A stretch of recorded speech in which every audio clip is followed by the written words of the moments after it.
మరణం వెనుక దాగి ఉన్న మరో ప్రపంచం. ప్రియులారా, మరణం తర్వాత మరో ప్రపంచం ఉండటం ఏంటి? ప్రపంచం అంటే ఇది కదా. ప్రపంచం అంటే మనం చూస్తున్నది కదా.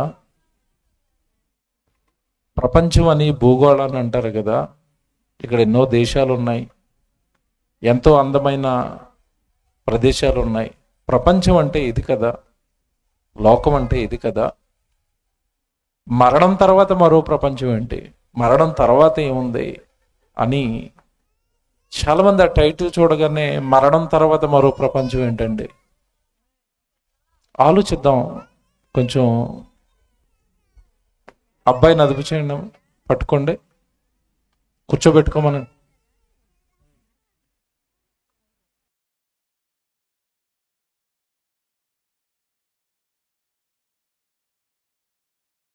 మరణం తర్వాత ఏ ప్రపంచం ఉంది, మరణం తర్వాత ఏముంది చూద్దాం, ఆలోచిద్దాం.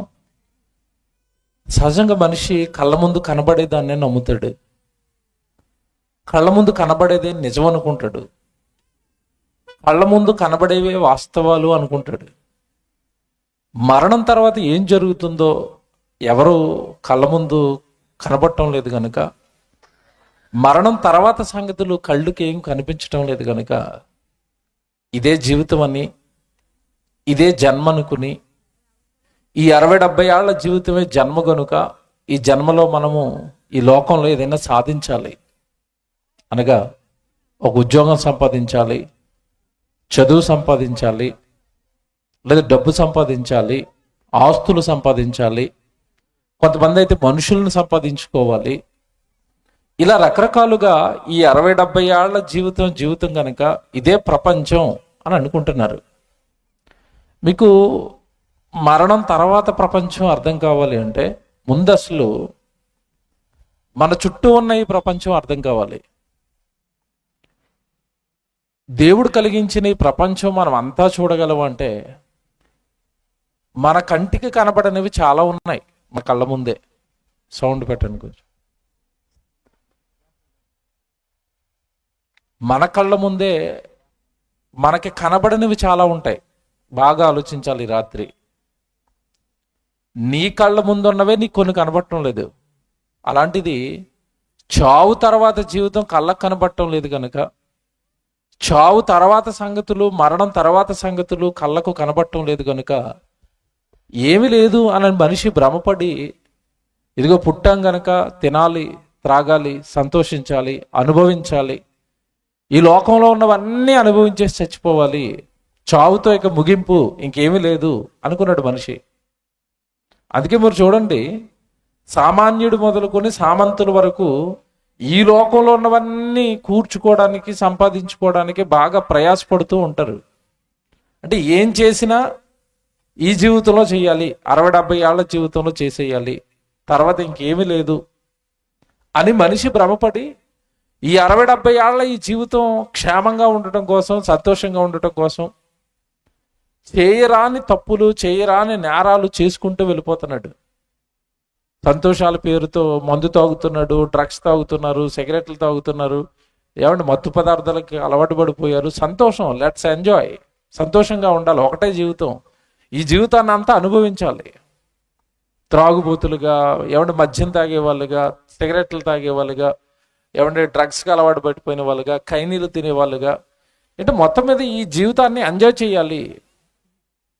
ఒక్కొక్కరు ఒక్కొక్క దాంట్లో సంతోషాన్ని వెతుక్కుంటున్నారు. డబ్బులో ఆనందాన్ని వెతుక్కునే వాళ్ళు ఉన్నారు, పొలాల్లో ఆనందాన్ని వెతుక్కునే వాళ్ళు ఉన్నారు, వ్యభిచారం చేస్తూ ఆనందపడే వాళ్ళు ఉన్నారు.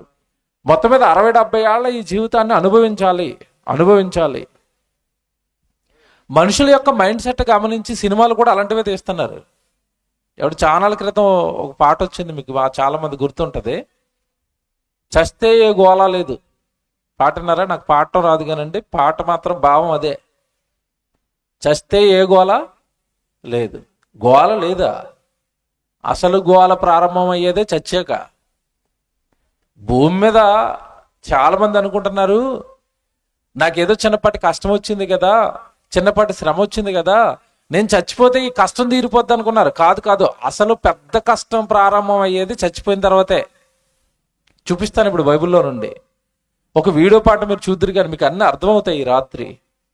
ప్రియులరా, మరణం తర్వాత మరో ప్రపంచం అని ఎందుకు పెట్టామంటే, మనిషి కళ్ళ ముందున్న ప్రపంచాన్ని చూడలేకపోయాడు. చావు తర్వాత ప్రపంచం ఏం చూస్తాడు దేవుడు చెప్పకుండా? ఏమంటే కళ్ళ ముందు గాలి ఉంది, ఉందా? గాలి ఉందా లేదా చెప్పండి. గాలి ఉందన్న వాళ్ళు చేయొద్దండి. అందరు ఎత్తలేదు, మిగతా వాళ్ళు నిద్రపోతున్నారా? అందరూ మెలుకున్నారా? గాలి ఉందా? ఉందా లేదా చెప్పండి అమ్మా. ఉందా? ఎవరు చూశారు? ఎవరు చూశారు చెప్పండి. చూడలేదా? చూడలేదు. మరి ఉందా? ఉంది. చూడందాన్ని ఉందని ఎలా నమ్మేవు? నువ్వు కనపడని దాన్ని నమ్మవు కదా. సోకాల్డ్ మేధావులు ఎక్కువైపోయి ఈ మధ్యకాలంలో దేవుడు ఉంటే ఏడండి రమ్మనండి నమ్ముతాను అంటున్నాడు. ఆయన వస్తే నువ్వెక్కడ ఉంటావు? నువ్వు చేస్తావు. నువ్వు చేస్తావని ఆయన రాకుండా దైవజనంతో చెప్పిస్తున్నాడు. లేదంటే ఈ సృష్టిలో ఉన్న ఆయన సాక్ష్యాలు పెట్టి చూపిస్తున్నాడు. నేను ఉన్నాను కొడుకా, నేను ఉన్నాను కాబట్టే సూర్యుడు మండుతున్నాడు రా, నేను ఉన్నాను కాబట్టే భూమి తిరుగుతుందిరా, నేను ఉన్నాను కాబట్టే కాలాలు మారుతున్నాయిరా, నేను ఉన్నాను కాబట్టే పంట పండుతుందిరా, నేను ఉన్నాను కాబట్టే వర్షాలు పడుతున్నాయిరా అంటున్నాడు ఆయన. ఈ మేధావులు ఎక్కువైపోయి ఈ మధ్యకాలంలో దేవుడు ఏడండి ఉంటే రమ్మనంటే ఆయన వస్తే నువ్వెక్కడ ఉంటావు? మోషే ఒకసారి అడిగాడు బైబిల్లో, మీకు తెలుసు కదా. ఏమని అడిగాడు? తండ్రి ఒకసారి మిమ్మల్ని చూస్తాను తండ్రి అన్నాడు. ఏమన్నాడు దేవుడు? నన్ను చూసిన రోజే నీకు చివరి రోజు మోషే అన్నాడు. అంటే నన్ను చూస్తే నువ్వేమైపోతావు? చస్తావు, చచ్చిపోతావు. దేవుణ్ణి మనిషి చూస్తాడా? దేవుణ్ణి మనిషి చూస్తాడండి? దేవుడు అంటే ఏమనుకున్నారు? ఆకాశము నా సింహాసనము, భూమి నా పాదపీఠము అన్నాడు. ఎంత ఉంటాడు ఇప్పుడు దేవుడు? కూర్చునే కుర్చీ ఆకాశం అంత ఉంటుందట. ఆయన ఒక కాలు పెట్టుకుంటే భూమి నిండిపోయిందట. అంతటి పెద్ద ఆయన వచ్చి ఎవడరా నన్ను చూస్తాను అన్నాడు అనుకోండి గట్టిగా, ఆ సౌండ్కి చచ్చిపోతాడు వీడు. అంతే కదండి. ఏనుగు వచ్చి గట్టిగా గాండ్రించింది అనుకోండి, సౌండ్ ఎలాగుంటుంది? ఏనుగు గాండ్రింపు ఎలాగుంటుందండి? ఏనుగు గాండ్రింపు తట్టుకోలేం, సౌండ్ వినలేం. అలాంటిది అంత పెద్ద మహారూపం నేనున్నాను అన్నాడంటే నరులందరూ దెబ్బకి చేస్తారు ఆయన మాట్లాడితే. కనుక దేవుడు తాను ఉన్నాను అనడానికి రకరకాల సాక్ష్యాలు పెట్టాడు. ఆ సాక్ష్యాలను బట్టి నువ్వేం చేయాలి? నమ్మాలి. గాలి ఉంది, నమ్ముతున్నావు, కనబడుతుందా? కనబడదు. మన కళ్ళ ముందున్న ప్రపంచాన్నే మనం చూడలేకపోయాం ఇప్పటి వరకు సరిగా. మీకు ఇంకో మాట అడుగుతాను. ఒక 2-3 సంవత్సరాల క్రితం ఒక రోగం వచ్చింది, చాలామంది చచ్చిపోయారు. మీరు పనికి వెళ్లకుండా ఇంట్లో ఉండిపోయారు. ఏం రోగం చెప్పండి? కరోనా రోగం. కరోనా రోగం అంటే, కరోనా అంటే ఏంటి చెప్పండి అమ్మ, చెప్పాలి. మీకు తెలుసా కరోనా రోగం అంటే ఏంటది? చిన్న క్రిమి ఈయనకు వచ్చింది అనుకోండి. ఇప్పుడు ఈయన దగ్గరికి వెళ్ళి నేను మాట్లాడితే ఆయన తుప్పర్లోంచి నాకు వస్తుంది, అప్పుడు నేను జబ్బు అయిపోతాను. ఒకరి నుంచి ఒకరికి పాకుతుంది. ఏం పాకుతుంది? వైరస్, చిన్న క్రిమి. ఎవరికైనా కనపడిందా? కనపడిందా? కరోనా కనపడిందా? కనబడలేదు. కనబడని పురుగు మనుషులను చంపిందా? చంపిందా? చంపింది. అంటే ఇప్పుడు నువ్వు కరోనా పురుగును చూడలేదా? పురుగును చూడలేదు, అది చంపేస్తే చచ్చిపోయిన మనిషిని చూసావు. కరోనా చచ్చిపోయేటండి. అంటే నీ కళ్ళ ముందు నీకు కనబడని ఎన్నున్నాయి చూడు. కరోనా పురుగు కనబడదు. మీకు ఇంకోటి చెప్తాను. పెరుగు తింటారా అందరూ? పెరుగు తింటారన్న వాళ్ళు చేయొద్దండి. పెరుగు తింటారా అందరూ? పెరుగు అంటే ఏంటో తెలుసా మీకు? తెలీదా? ఒక టెలిస్కోప్ ఉంటుంది. చిన్న చిన్న వాటిని చూడడానికి ఒక టెలిస్కోప్ ఉంటుంది. తెలుసా మీకు? టెలిస్కోప్ అంటారు దాన్ని. పెద్ద అద్దంలో ఉంటుంది, అలా చూస్తారు చూడండి. మైక్రో టెలిస్కోప్ అంటే చిన్న చిన్న వాటిని చూడడానికి. ఆ మైక్రో టెలిస్కోప్ కింద పెరిగేటండి. మీరు పెట్టలేకపోతే, మీ దగ్గర మైక్రో టెలిస్కోప్ లేకపోతే యూట్యూబ్లో కొట్టండి, కార్డ్ విత్ మైక్రోస్కోప్ అని కొట్టండి యూట్యూబ్లో. కావాలంటే ఇక్కడ మీకు ఏమైనా ఫెసిలిటీ ఉంటే బాబు ఏమైనా ప్లే అయితే ప్లే చేయి. కరుణను కనుక, పెరుగును కనుక మైక్రోస్కోప్లో పెట్టి ఒక్కసారి ఇలా చూసేమంటేనండి, అది పెరుగు కాదు, అది పురుగులు. ఆ బొమ్మ చూసారంటే రాత్రి నుంచి ఎవరు పెరిగేసుకోరు. పెరుగు కాదు, అది పురుగులండి, బ్యాక్టీరియా. కానీ మంచి బ్యాక్టీరియా. నీ శరీరానికి అవసరమైన పురుగులవి, నీ శరీరానికి మంచి చేసే పురుగులవి, బ్యాక్టీరియా అది. కానీ మంచివి, అవసరం, మన శరీరానికి అవసరం. అంటే నీ కళ్ళ ముందు నీకు కనబడని చాలా పెద్ద ప్రపంచం ఉంది. చిన్న చిన్నవి మనకు కనబడతాయండి? కనపడవు. ఒక కరోనా వైరస్ మనకు కనపడలేదు. పెరుగు కూడా ఒక బ్యాక్టీరియా, క్రిమి, మనకు కనపడదు. మీరు పొరపాటున అన్నం తినకుండా చేయగడుకున్నారు అనుకోండి, చేయగడుక్కోకుండా అన్నం తినేశారు అనుకోండి, మీ చేతిలో చాలా బ్యాక్టీరియా ఉంటుంది, అవన్నీ లోపలికి వెళ్ళిపోతాయి. మీరు ఒక్కసారి ఎక్కడైనా బయటికి వెళ్ళి శుభ్రంగా పొలంలో పనిచేసి వచ్చి ఆ చెయ్యి ఒక్కసారి ఇలా పెట్టి ఆ మైక్రోస్కోప్లో చూసారు అనుకోండి, మొత్తం చెయ్యి నిండా ఏం కనపడతాయి తెలుసా?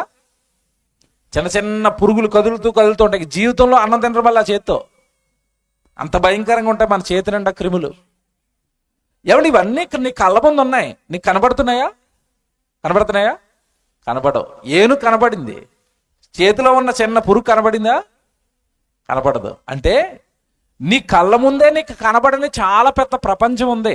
బాగా వినాలి, అర్థం చేసుకోవాలి. నీ కళ్ళ ముందున్నవే నీకు కనబడినప్పుడు మరణం తర్వాత ఏం జరుగుతుందో నీకు ఏమైనా కనబడుతుందా? కనబడదు. మరి ఎవరు చెప్పాలి తర్వాత ఏం జరుగుతుందో?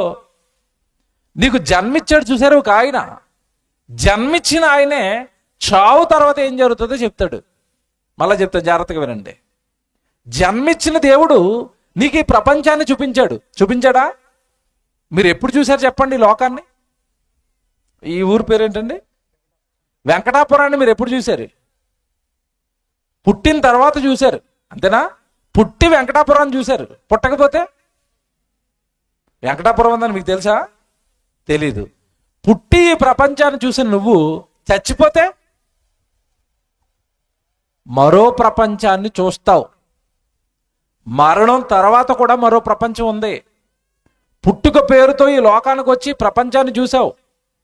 ఈ ఊరు చూసావు, పక్క ఊరు చూసావు, రకరకాల తిండులు చూసావు, రంగురంగుల బట్టలు చూసావు, ఇక్కడున్న సెలయేర్లు చూసావు, పొలాలు చూసావు, కొండలు చూసావు, అడవులు చూసావు, నదులు చూసావు. ఇవన్నీ ఈ ప్రపంచం. పుట్టిన తర్వాత నువ్వు ఈ ప్రపంచాన్ని చూసావు. చచ్చిపోయిన తర్వాత మరో ప్రపంచాన్ని చూస్తావు. అక్కడ కూడా నువ్వు ఈ లోకం ఎలాగైతే ఉందో చచ్చిపోయిన తర్వాత కూడా ఒక లోకం ఉంది. ఈ లోకంలో పంచిపోతాలు ఎలాగైతే ఉన్నాయో చచ్చిపోయిన తర్వాత లోకంలో కూడా కొన్ని ఉన్నాయి. అవి ఏంటో నువ్వు చచ్చిపోయే లోపు తెలుసుకోవాలి. లేకపోతే మరణం తర్వాత ఏం జరగబోతుందో, మరణం తర్వాత ప్రపంచం ఏంటో తెలుసుకోకుండా చచ్చిపోతే మరణం తర్వాత నువ్వు చాలా పెద్ద ప్రమాదంలో పడిపోతావు. ఏమండి, ఈరోజు ప్రపంచం అంతా ఎలాగో నిండిపోయిందంటే, పుట్టాం గనక తినాలి, సంపాదించాలి, చదువులు, ఉద్యోగాలు, వ్యాపారాలు, డబ్బు, ఇల్లులు, పొలాలు, ఇదే తెల్లవారు లేస్తేనండి మనుషులు బుర్రల నిండా ఇదేనండి. ఇక ఈ బ్రతికిన కాలంలో ఏం తినేయాలి, ఏం త్రాగేయాలి, ఏం కట్టుకోవాలి, ఏం సంపాదించాలి, ఏమండి మేడలు కట్టేయాలి, ఇదే తప్ప నేను చచ్చిపోయిన తర్వాత ఏం జరుగుతుందని ఎవరికి తెలియటం లేదండి, ఆలోచించటం లేదు కనీసం. ఏమండి, నిన్న కాక మన వార్త వచ్చింది, మీలో ఎంతమంది చూసారో? కాకినాడలో ఒక తండ్రి అండి 2 కుమారుల్ని చంపేశాడు. చూసారా? ఎందుకు చంపాడు తెలుసా? చిన్నపిల్లలండి, వాళ్ళు ఇంతంతే ఉన్నారండి.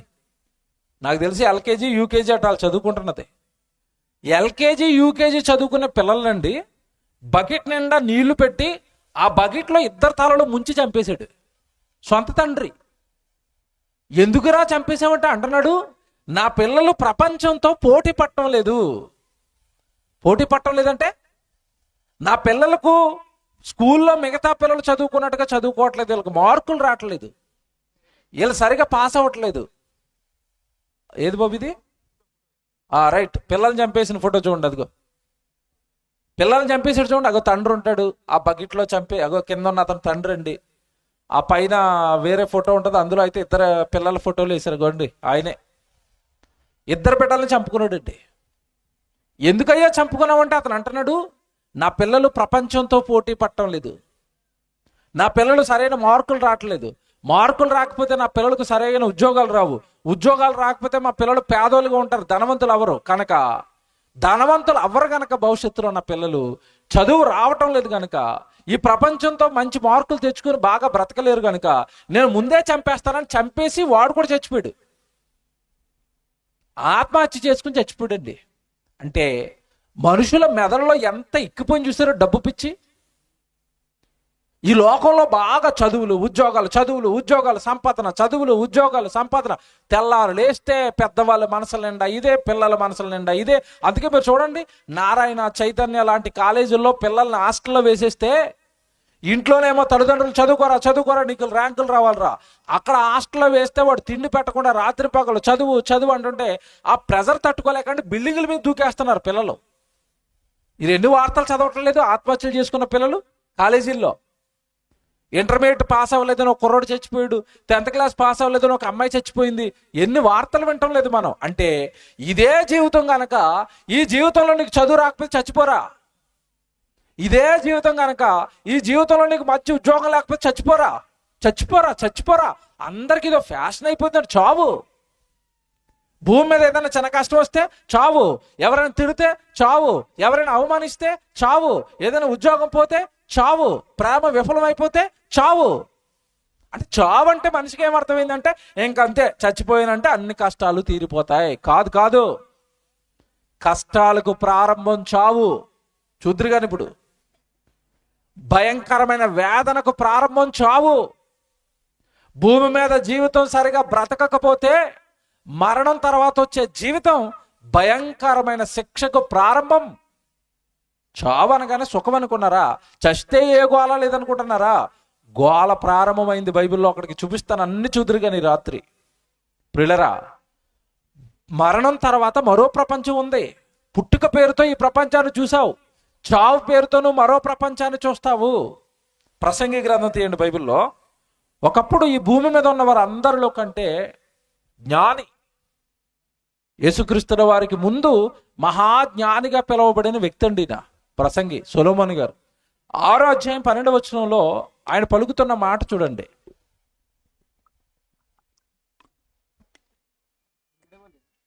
ప్రసంగి గ్రంథం 6వ అధ్యాయం 12వ వచనం చూద్దాం. నీడ వలె తమ దినములు అన్నీ వ్యర్థముగా గడుపుకొను మనుష్యుల బ్రతుకునందు, చూసారా, ఏది వారికి క్షేమకరమైనదో ఎవరికి తెలియను, ఎవరు చెబుతారు? వారు పోయిన తర్వాత, ఇది అండర్లైన్ చేసుకోండి, ఏమి సంభవించునో వారితో ఎవరు చెప్పగలరు? ఆ మాట పట్టుకోవాలి మీరు రాత్రి.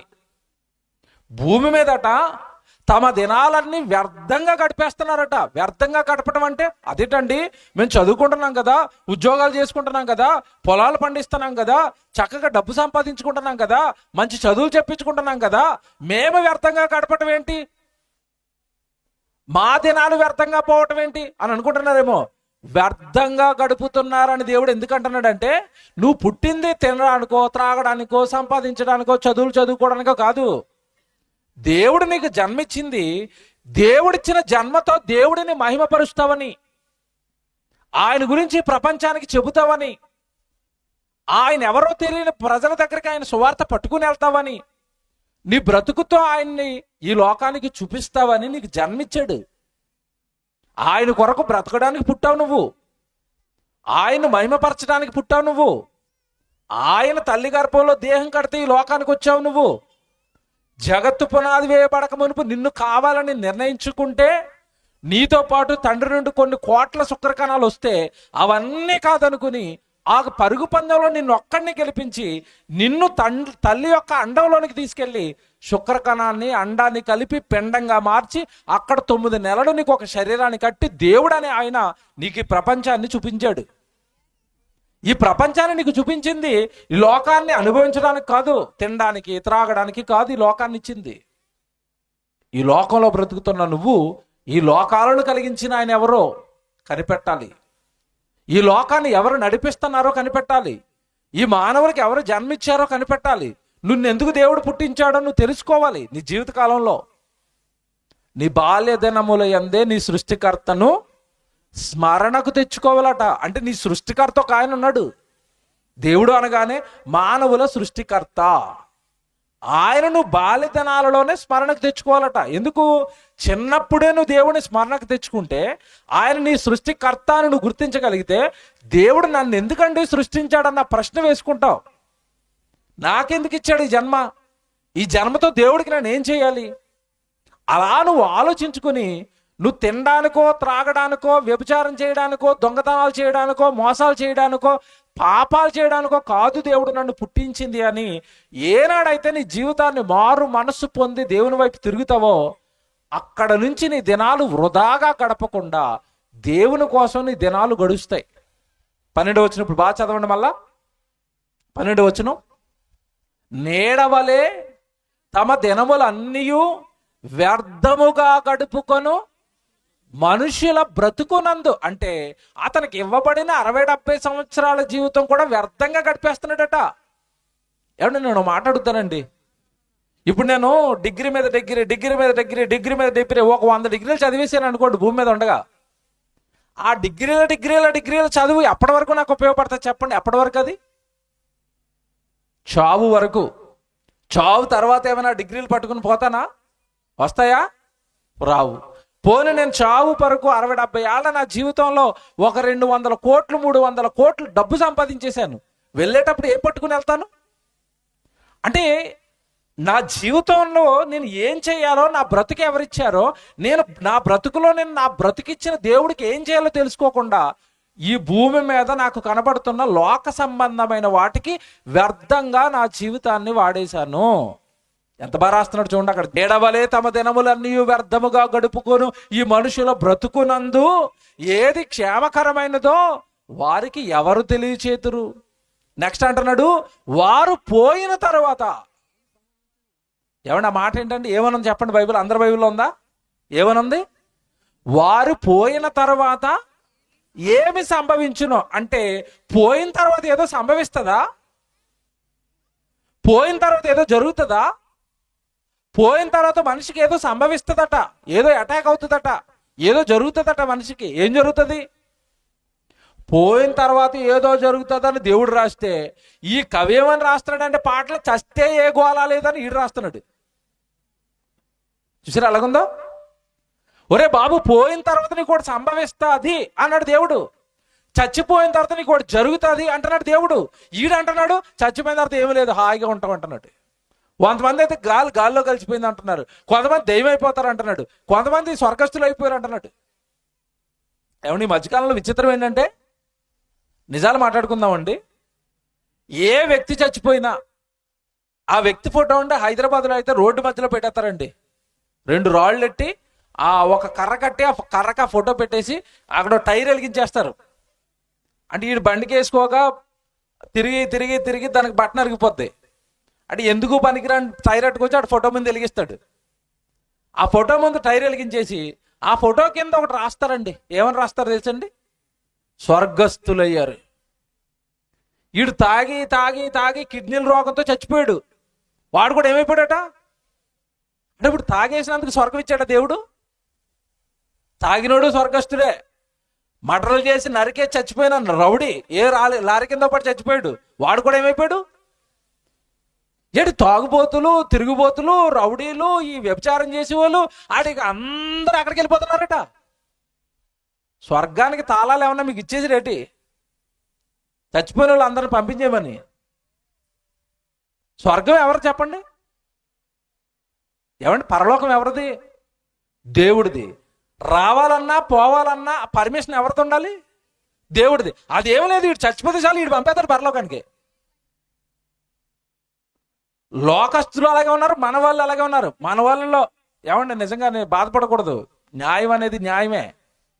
మన వాళ్ళలో ఏంటంటే పేరు అబ్రహం గారు అని ఉంటుంది, ఎప్పుడు సరిగా గుడికిరాడు, సరిగా రొట్టె ద్రాక్షాసం తీసుకోడు, ఓ భక్తిగా ప్రార్థన ఉండదు, ఓ సువార్త కార్యక్రమాలు ఉండవు, ముందున్న పాపపు ఆ త్రాగుడు తిరుగుడు ఏమి మాండవు. ఓన్లీ బాప్తీసం తీసుకుంటాడు, పేరు మార్చుకుంటాడండి అబ్రహం అని. చచ్చిపోయాడు రోజు. ఆయన కింద కూడా ఏమని రాసేస్తారు తెలుసా? పరలోకపు పిలుపు. ఎవరికి? అబ్రహం గారికి. ఎందుకు? గుడికి రానందుగా. ఎవడా గుడికి రానందుక? ఆ త్రాగుడు మాన్నందుక? దేవుడి దగ్గర సరిగా భక్తిగా లేనందుక పరలోకం పిలిపించింది. మరీ కొంతమంది పరుగు కడముట్టించాడట. ఎక్కడికి పరుగు కడముట్టించాడంటే బోర్ దగ్గరికి. ఎందుకంటే ఈ రోజు బోర్ దగ్గరికి ఇంటికి కదా ఆ పరుగు కడముట్టించాడు, అందుకు పరలోకం ఇచ్చాడా? నరుడు చనిపోయిన తర్వాత ఏమి జరుగునో ఎవరు తెలియచేతురు నేను చెప్తాను అంటున్నాడు దేవుడు. దేవుడి రాత్రి చెప్తాడు, జాగ్రత్తగా వినండి. ఎవరికి పడితే వాళ్ళకి స్వర్గం ఇచ్చేయటం, ఎవరికి పడితే వాళ్ళకి పరలోకం ఇచ్చేయటం, మరణం తర్వాత చాలా సంగతులు ఉన్నాయి. పెద్ద ప్రపంచం ఉంది. బ్రతికావు గనక, చూస్తున్నావు గనక ఇదే ప్రపంచం అనుకుని, ఈ జీవితం అనుకుని బ్రతికేస్తున్నావు నువ్వు. ఒక్కసారి బైబిల్ ఓపెన్ చేసి మనస్సారా గనక దేవుడు చెప్తున్న మాటలు ఒక రాత్రి కూర్చుని ఆలోచించావా, గుండెల్లో రైళ్లు పరిగెడతాయి. మరణం తర్వాత సంగతులు అర్థమైతే, అమ్మ బాబోయ్ ఇంత పెద్ద ప్రమాదం ఉందా, ఇంత పెద్ద లోకం ఉందా, ఇంత పెద్ద భయంకరమైన శిక్ష ఉందా, ఆ లోకము ఇంత దారుణంగా మనుషులను పట్టుకుంటుందా, మరణము తర్వాత ఏమి జరుగునో ఎవరు తెలియజేతురు అన్నాడు. అంటే దేవుడు భూమి మీద ఉన్న వాళ్ళు ఎవరికి తెలియదు. మరి ఎవరు చెప్పాలి? నేనే చెప్తాను. చావు తర్వాత మరో ప్రపంచం ఉందని నేనే చెప్తాను, ఎందుకంటే మనుషులకి తెలియదు. ఏం చెప్తాడు దేవుడు? యోబు గ్రంథం తీయండి ఒకసారి. యోబు గ్రంథం 24వ అధ్యాయానికి రండి. యోబు గ్రంథం 24వ అధ్యాయం 19వ వచనం చూద్దాం. యోబు గ్రంథం 24వ అధ్యాయము 19వ వచనం. దయచేసి అందరు బైబిల్ తీయండి. యోబు గ్రంథం 24వ అధ్యాయం 19వ వచనం. అనావృష్టి చేతను ఉష్ణము చేతను మంచు నీళ్లు ఎగసిపోవునట్లు పాతాళము పాపము చేసిన వారిని పట్టుకొనును. అబ్బా, ఈ మాట ఆలోచించాలి ఈ రాత్రి. భూమి మీద పాపాలు చేస్తున్నవాడినట చచ్చిపోయిన తర్వాత ఒక లోకం పట్టుకుంటుందట. ఏ లోకం అటది? పాతాళం. పాతాళము పట్టుకుంటుందట. పాతాళము పట్టుకుంటుందట. ఎవరిని పట్టుకుంటుందట? ఎవరిని పట్టుకుంటుందమ్మా? పాపము చేసిన వారిని పాతాళము పట్టుకుంటుంది. అంటే భూమి మీద పాపం చేసిన వాడు మరో లోకానికి వెళ్తున్నాడు. ఆ లోకం పేరు పాతాళం. భూమి మీద పాపము చేసిన వాళ్ళందరినీ మరణం తర్వాత పాతాళం పట్టుకుంటుందట. బాగా వినాలి. పట్టుకోవటం అంటే మీకు ఏమర్థమైందో? పట్టుకోవటం అంటే, ఒరే నువ్వు రాత్రి చీకట్లు అలాగ వెళ్ళావంటే చివరిని పులి పట్టుకుంటుందట అన్నారు అనుకోండి. ఎవడైనా వెళ్తాడా ఆ దారిలో? పులి పట్టుకుంటుందంటే అర్థం ఏంటి? పులికొన్న గోర్లు ఎలాగ ఉంటే దాని నోరు ఎలాగ ఉంటుంది, నిన్ను పట్టుకుందంటే పట్టుకుని పీసులు కానీ చేసి తినేస్తుందని. అంతేనా? పులి పట్టుకుంటుంది అన్నాడు అనుకోండి, ఎవడైనా వెళ్తాడా? వెళ్ళడం. దారిలో దెయ్యం ఉందట పట్టుకుంటుందట అన్నాడు అనుకోండి, రాత్రి 6 గంటలకి లైట్ ఆపేసి బయటకు కూడా రారు, ఇంట్లో ఉండిపోతారు.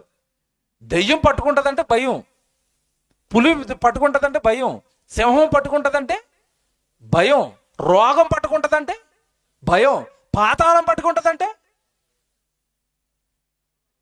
పాతాళం ఏముందండి, అంతే కదండి. పాతాళం పట్టుకుంటుంది. ఎలా రాశాడు చూసారా? పాపము చేసిన వారిని పాతాళం ఏం చేస్తుందట? పట్టుకోవడం అంటే, ఇప్పుడు పులి పట్టుకుంది అనుకోండి, సాయం చేయడానికి ఎవరన్నా వచ్చి 4 కర్రలు వేసి కొట్టారు అనుకోండి, వదులుతుందా? వదులుతుంది. పాతాళం పట్టుకుంది అనుకోండి, వదులుతుందా? వదులుతుందా?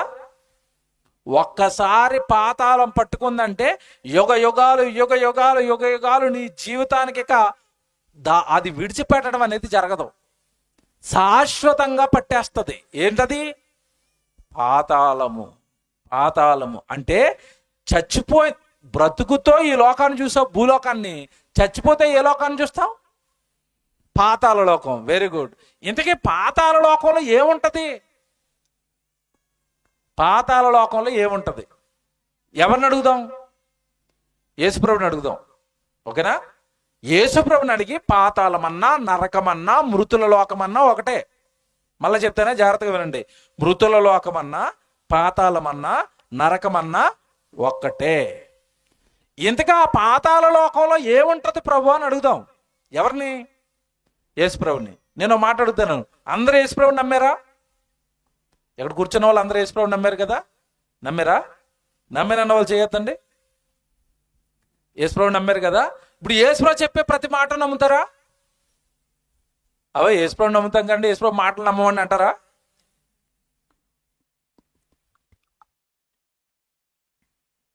యేసుప్రభుని అడుగుదాం. పాపం చేసిన వారిని పాతాళం పట్టుకుంటది అన్నప్పుడు పాతాళంలో ఏముంటది? మార్కు సువార్త 9వ అధ్యాయం 48వ వచనం యేసుప్రభు మాట్లాడుతున్నాడు చూడండి. మార్కు సువార్త 9వ అధ్యాయము 48వ వచనం చూడండి. నరకమున వారి పురుగు చావదు, అగ్ని ఆరదు. అది పాతాళ లోకం అంటే. పాతాళ లోకంలో ఏముంటాయటమ్మా? నరకము, నరకము, పాతాళము, నరకమున వారి పురుగు చావదంటే, పురుగు అనగానే అక్కడ మనిషి యొక్క ఆత్మను పురుగుతో పోలుస్తున్నాడు. ఆత్మ అంటే మరణం తర్వాత పాతాళానికి వెళ్ళిపోయేది ఏది? ఇప్పుడు ఆత్మ. శరీరం ఎక్కడ ఉండిపోద్ది? భూమి మీద. ఆత్మ ఎక్కడికి వెళ్ళిపోద్ది? పాతాళానికి. అక్కడ ఏముంటదట? ఆ పాతాళంలో ఏముంటదట? పురుగు చావదు, అగ్ని. అంటే పాతాళ లోకం అనగానే మీకు జ్ఞాపకం రావాల్సింది ఏంటి? ఏముంటుంది ఆ లోకంలో? బాగా చెప్పండి అమ్మ, ఏముంటుందని చెప్పాడు యేసుప్రభు? అగ్ని. ఏ అగ్ని? ఆరిపోయే అగ్ని, ఆరని అగ్ని. అగ్గి ఆరిపోద్దా? ఆరిపోద్దా? ఉరుగోండి, ఎందుకు ఆరదు? మీరు గ్యాస్ పోయి ఎరిగించారు, నేను అడుగొచ్చి బకెట్ నీళ్ళు వేసాను, ఆరదా? ఆరిపోద్ది. మంట వేసుకున్నాం శీతాకాలంలో, మంట కాగడానికి వేడైపోయావు, ఇంకా నిద్ర వస్తుంది, అప్పుడు మంట ఏం చేస్తాం? ఆరిపేస్తావు. ఈ లోకంలో ఉన్న అగ్గి ఆరిపోద్ది. ఆరని అగ్ని ఉంటుందా? ఉంటుందా? ఒకసారి పైకి తెల్లవారి, ఇప్పుడు కాదు, ఇప్పుడు కనపడ్డు, ఉదయం అయిపోద్ది కదా, రేపు 10 గంటలకు పైకి చూడండి ఒకసారి, ఒక ఆయన కనపడతాడు. ఎవరు? సూర్యుడు. బకెట్ నీళ్ళేసి ఆరిపోయండి, ఆరుతాడా? ఇసుకేస్తే ఆరదా? గ్యాస్ కొడితే ఆరదా? అంటే ఆరని అగ్ని ఉందా? ఉంది. ఎవరు? సూర్యుడు. ఇప్పుడు నేను ఇప్పుడు చెప్తాను, నేను నరకంలో ఏ అగ్గి ఉంటుందట? ఆరిపోయే అగ్గి కాదట. ఏ అగ్గట? ఆరని అగ్ని. ఇప్పుడు భూమి మీద మనిషి ఆరిపోయే అగ్గిలో పడ్డాడు అనుకోండి, బాధ ఎలాగుంటుంది? బాబు వీడియో రెడీ చేయి. ఇప్పుడు కళ్ళ ముందు ఎవరో ఇంట్లో పడిపోయాడండి. ఇప్పుడు అంటే అన్ని మంచి పెంకుటిల్లు డాబాలు వచ్చేసి కాబట్టి ఇల్లు అంటుకోవట్లేదు. ఇప్పుడు ఒకప్పుడు అండి ప్రతి వేసవకాలంలో ఒక కాలనీ తగలబడిపోయేది. ప్రతి వేసవకాలం ఎక్కడో ఒక చోట తగలబడిపోయేవాడి ఇల్లులు. అప్పుడు అన్నీ ఏమంటే పూరీలు కదండి, పాకలు కదండి, పూరి పాకలు అప్పట్లో అందరివి. మా ఇల్లు కాలిపోయింది 2 సార్లు. ఇంతకీ విషయం ఏంటంటే, మా ఇల్లు మేము అంటించుకోవాలి, పక్కోడే అంటించుకుంటే మా ఇల్లు కాలిపోయింది. ఆడిల్లు కాలిపోతే పక్కోడి ఇల్లు, పక్క ఇల్లు కాలిపోతే ఈ ఒక ఇల్లు ఆరిపోలోపు పక్క ఇల్లు అంటుకుంటుంది, అది ఆరిపోలోపు పక్క ఇల్లు అంటుకుంటుంది, మొత్తం కాలనీ స్మాష్ అంతే. ఇది ఏ అగ్గిది? ఆరిపోయే అగ్గి. ఈ లోపు ఫైర్ ఇంజిన్ వస్తుంది. ఫైర్ ఇంజిన్ వచ్చి ఫైర్ అలా కొట్టగానే కొన్ని ఇల్లు ఆగుతాయా? ఆగుతాయి. ఇది ఆరిపోయే అగ్గి. ఇప్పుడు మాట్లాడుతాను, ఆరిపోయే అగ్గిలో మనిషి పడిపోయాడు అనుకోండి, బాధ ఎలాగుంటది? లైవ్లో చూస్తారా మీరు? లైట్లు ఆపే బాబు. ఆరిపోయే అగ్గిలో పడ్డాడండి ఒక అతను, ఎలా కేకలేస్తున్నాడో మీరు చూడాలా. ఇది రోడ్డు మీద జరిగిన యాక్సిడెంట్ అండి ఇది.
లైట్స్ ఆన్ చేయండి. మీకు ఏమర్థమైందండి? లారీ లోపల డ్రైవింగ్ చేస్తానంటే ఎదురుగ్గా ఆగున్న లారీని గుద్దాడు, మంటలు వేసుకొని. డోర్లు ఓపెన్ అవ్వట్లేదండి. చుట్టుపక్కల ఉన్న వాళ్ళందరూ పరిగెడుతున్నారు కాపాడదామని. కానీ అప్పటికే మంటలు బాగా చెలరేగిపోయి లోపల అతను చూశారండి ఎలా కేకలేస్తున్నాడో, కాపాడండి కాపాడండి కాపాడండి. డోర్లు కొడుతున్నాడు, కాలిపోయిన మంటలు. చుట్టుపక్కల వాళ్ళు ఏమి చేయలేకపోతున్నారు, వెళ్ళలేకపోతున్నారు దగ్గరికి. ఇది ఆరిపోయే అగ్ని అండి. గట్టిగా చుట్టుపక్కల ఏ ఫైర్ ఇంజిన్ ఉన్నా గట్టిగా బకెట్తో నీళ్ళేసిన ఆగునా? ఆగేది. ఆరిపోయే అగ్గిలో పడితేనే మనుషుల పరిస్థితి ఎలా ఉంటే, ఎంతగా భయపడుతుంటే యేసుప్రభు ఏం చెప్పాడు ఇందా మీరు చదువుకున్న వచనంలో? నరకం, పాతాళములో అగ్ని ఆరదు, పురుగు బాబ్బా. ఆరని అగ్నిలో ఆత్మ కలకాలం కాలిపోతూ ఉండాలి. ఇంతగా అక్కడికి ఎవరు వెళ్తారని ముందు యోబు గ్రంథంలో మీరు చదువుకున్నారు? పాపము చేసిన వారిని పాతాళము పట్టుకొనును. అంటే పాతాళం పట్టుకుంటుందంటే మీరు ఏమర్థం చేసుకోవాలంటే అగ్గి పట్టుకుంటుందని. ఏ అగ్గి పట్టుకుంటుంది? ఆరని అగ్ని పట్టుకుంటే మనిషిని ఎలా ఉంటుందో మీరు ఆలోచించాలా. అప్పుడప్పుడు వంట చేస్తున్నప్పుడు ఆడపిల్లలకి చేతులు కాలిపోతాయి. నిజంగా దానికి బర్నలు రాస్తుంది, ఫేర్ అండ్ లవ్లీ రాస్తుంది, పేస్ట్ రాస్తుంది. ఒళ్ళంతా కాలిపోలేదు ఏమి, ఏలు చివరి కాలింది కొనంత అంతే.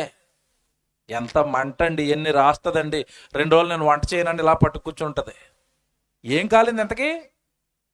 చివరి ఏలు. ఇంతకీ ఆరిపోయే అగ్గా ఆరని అగ్ని కాలింది? ఆరిపోయే అగ్ని వేలుకి కాలితే ఇలా బాధ ఉంటే, ఆరని అగ్నిలో మొత్తం మనిషిలు పడిపోతే మరణం తర్వాత మరో ప్రపంచం ఏమీ లేదు, అగ్గుందంతే.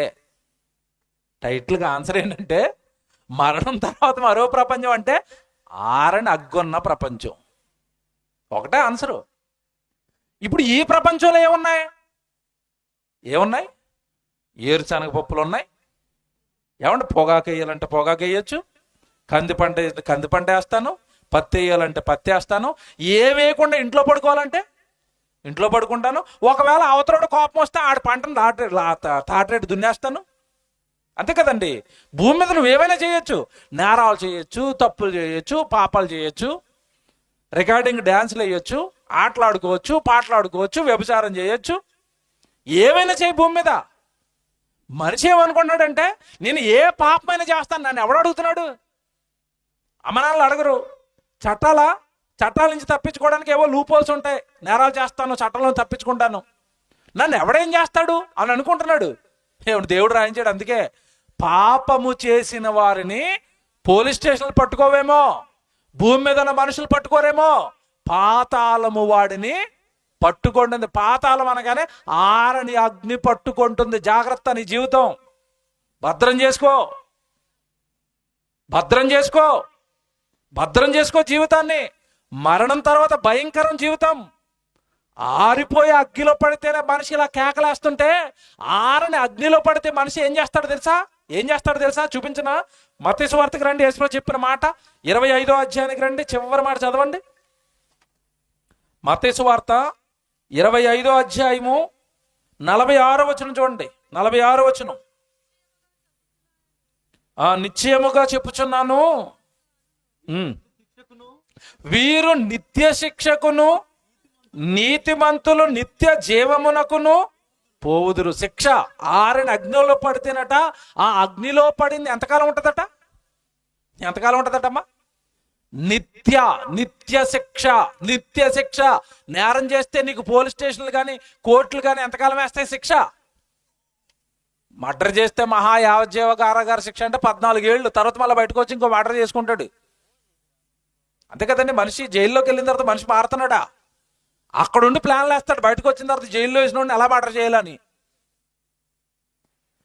ఇక్కడ వేసిన శిక్షలో తప్పించుకుంటావు, కానీ నరకంలో పడిపోతే ఆ శిక్ష ఎంతకాలం ఉంటుందట? నిత్య శిక్ష. ఏ కోర్టు అని వేస్తుందా నిత్య శిక్ష? వేయదండి. అంటే నిత్య శిక్ష అనగానే మీరు ఏం అర్థం చేసుకోవాలంటే, నిత్యము నేను ఎక్కడ ఉంటానంటే ఆరని అగ్నిలో ఉంటాను. ఎవడో మాట్లాడుతాను. అగ్నిలో ఉన్నవాడు ఏ పని చేస్తాడు? అగ్నిలో కాలిపోతున్నవాడు ఏం చేస్తాడు? ఏడవటం, పళ్ళు కొరకటం. అదేనా యేసుప్రభు చెప్పాడు అక్కడ ఏముంటదట ఏడ్పును పళ్ళు కొరకటం. అంతే కదా. ఆరని అగ్నిలో పడిపోయినప్పుడు ఏం చేస్తాడండి?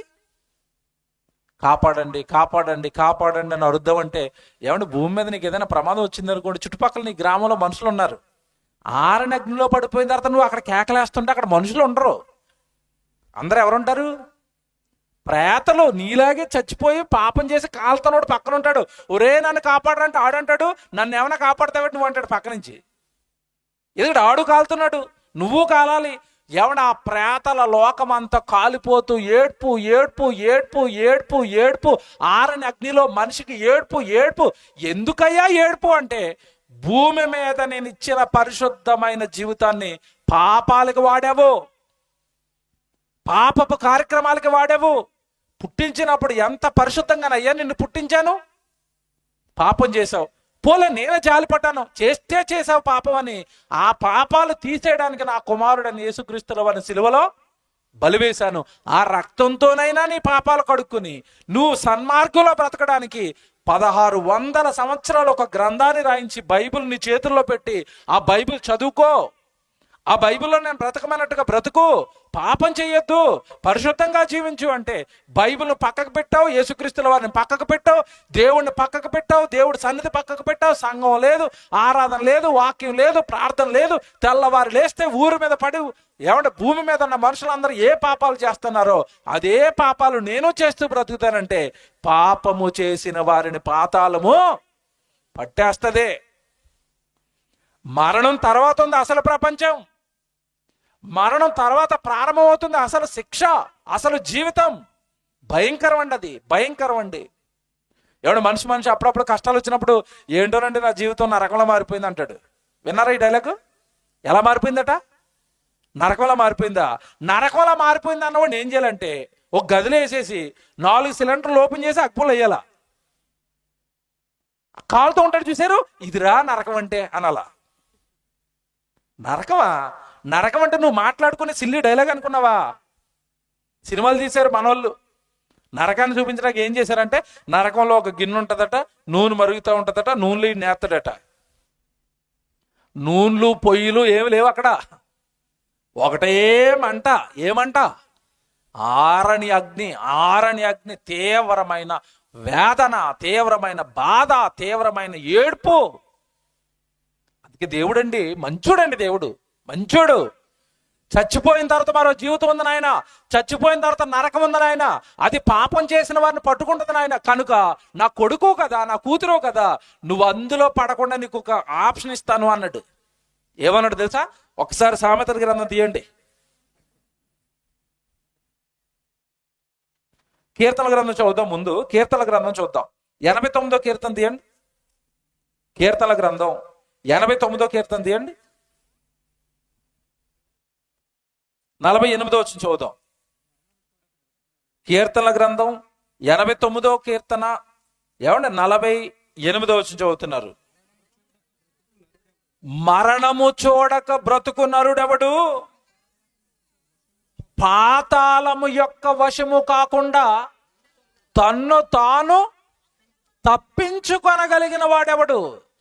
పాతాళము యొక్క వశం, దాని వశం అయిపోకుండా, పాతాళం యొక్క వశం అయిపోకుండా తన్ను తాను తప్పించుకొనగలిగిన వాడు ఎవడు? చూసారండి, మరణము చూడక బ్రతుకు నరుడెవడు, పాతాళం యొక్క వశము కాకుండా తన్ను తాను. అంటే మరణం అందరికీ వస్తుంది. మరణం వచ్చిన ప్రతి వాడు ఎక్కడికి వెళ్ళాలి? ఇప్పుడు పాతాళానికి వెళ్ళిపోవాలట, పాతాళానికి వెళ్ళిపోవాలట. దాని వశము కాకుండా తన్ను తాను తప్పించుకొనగలిగిన వాడు ఎవడు? ఎవడు ఎవడు తప్పించుకోగలడు? దాన్ని ఎవడు తప్పించుకోగలడు?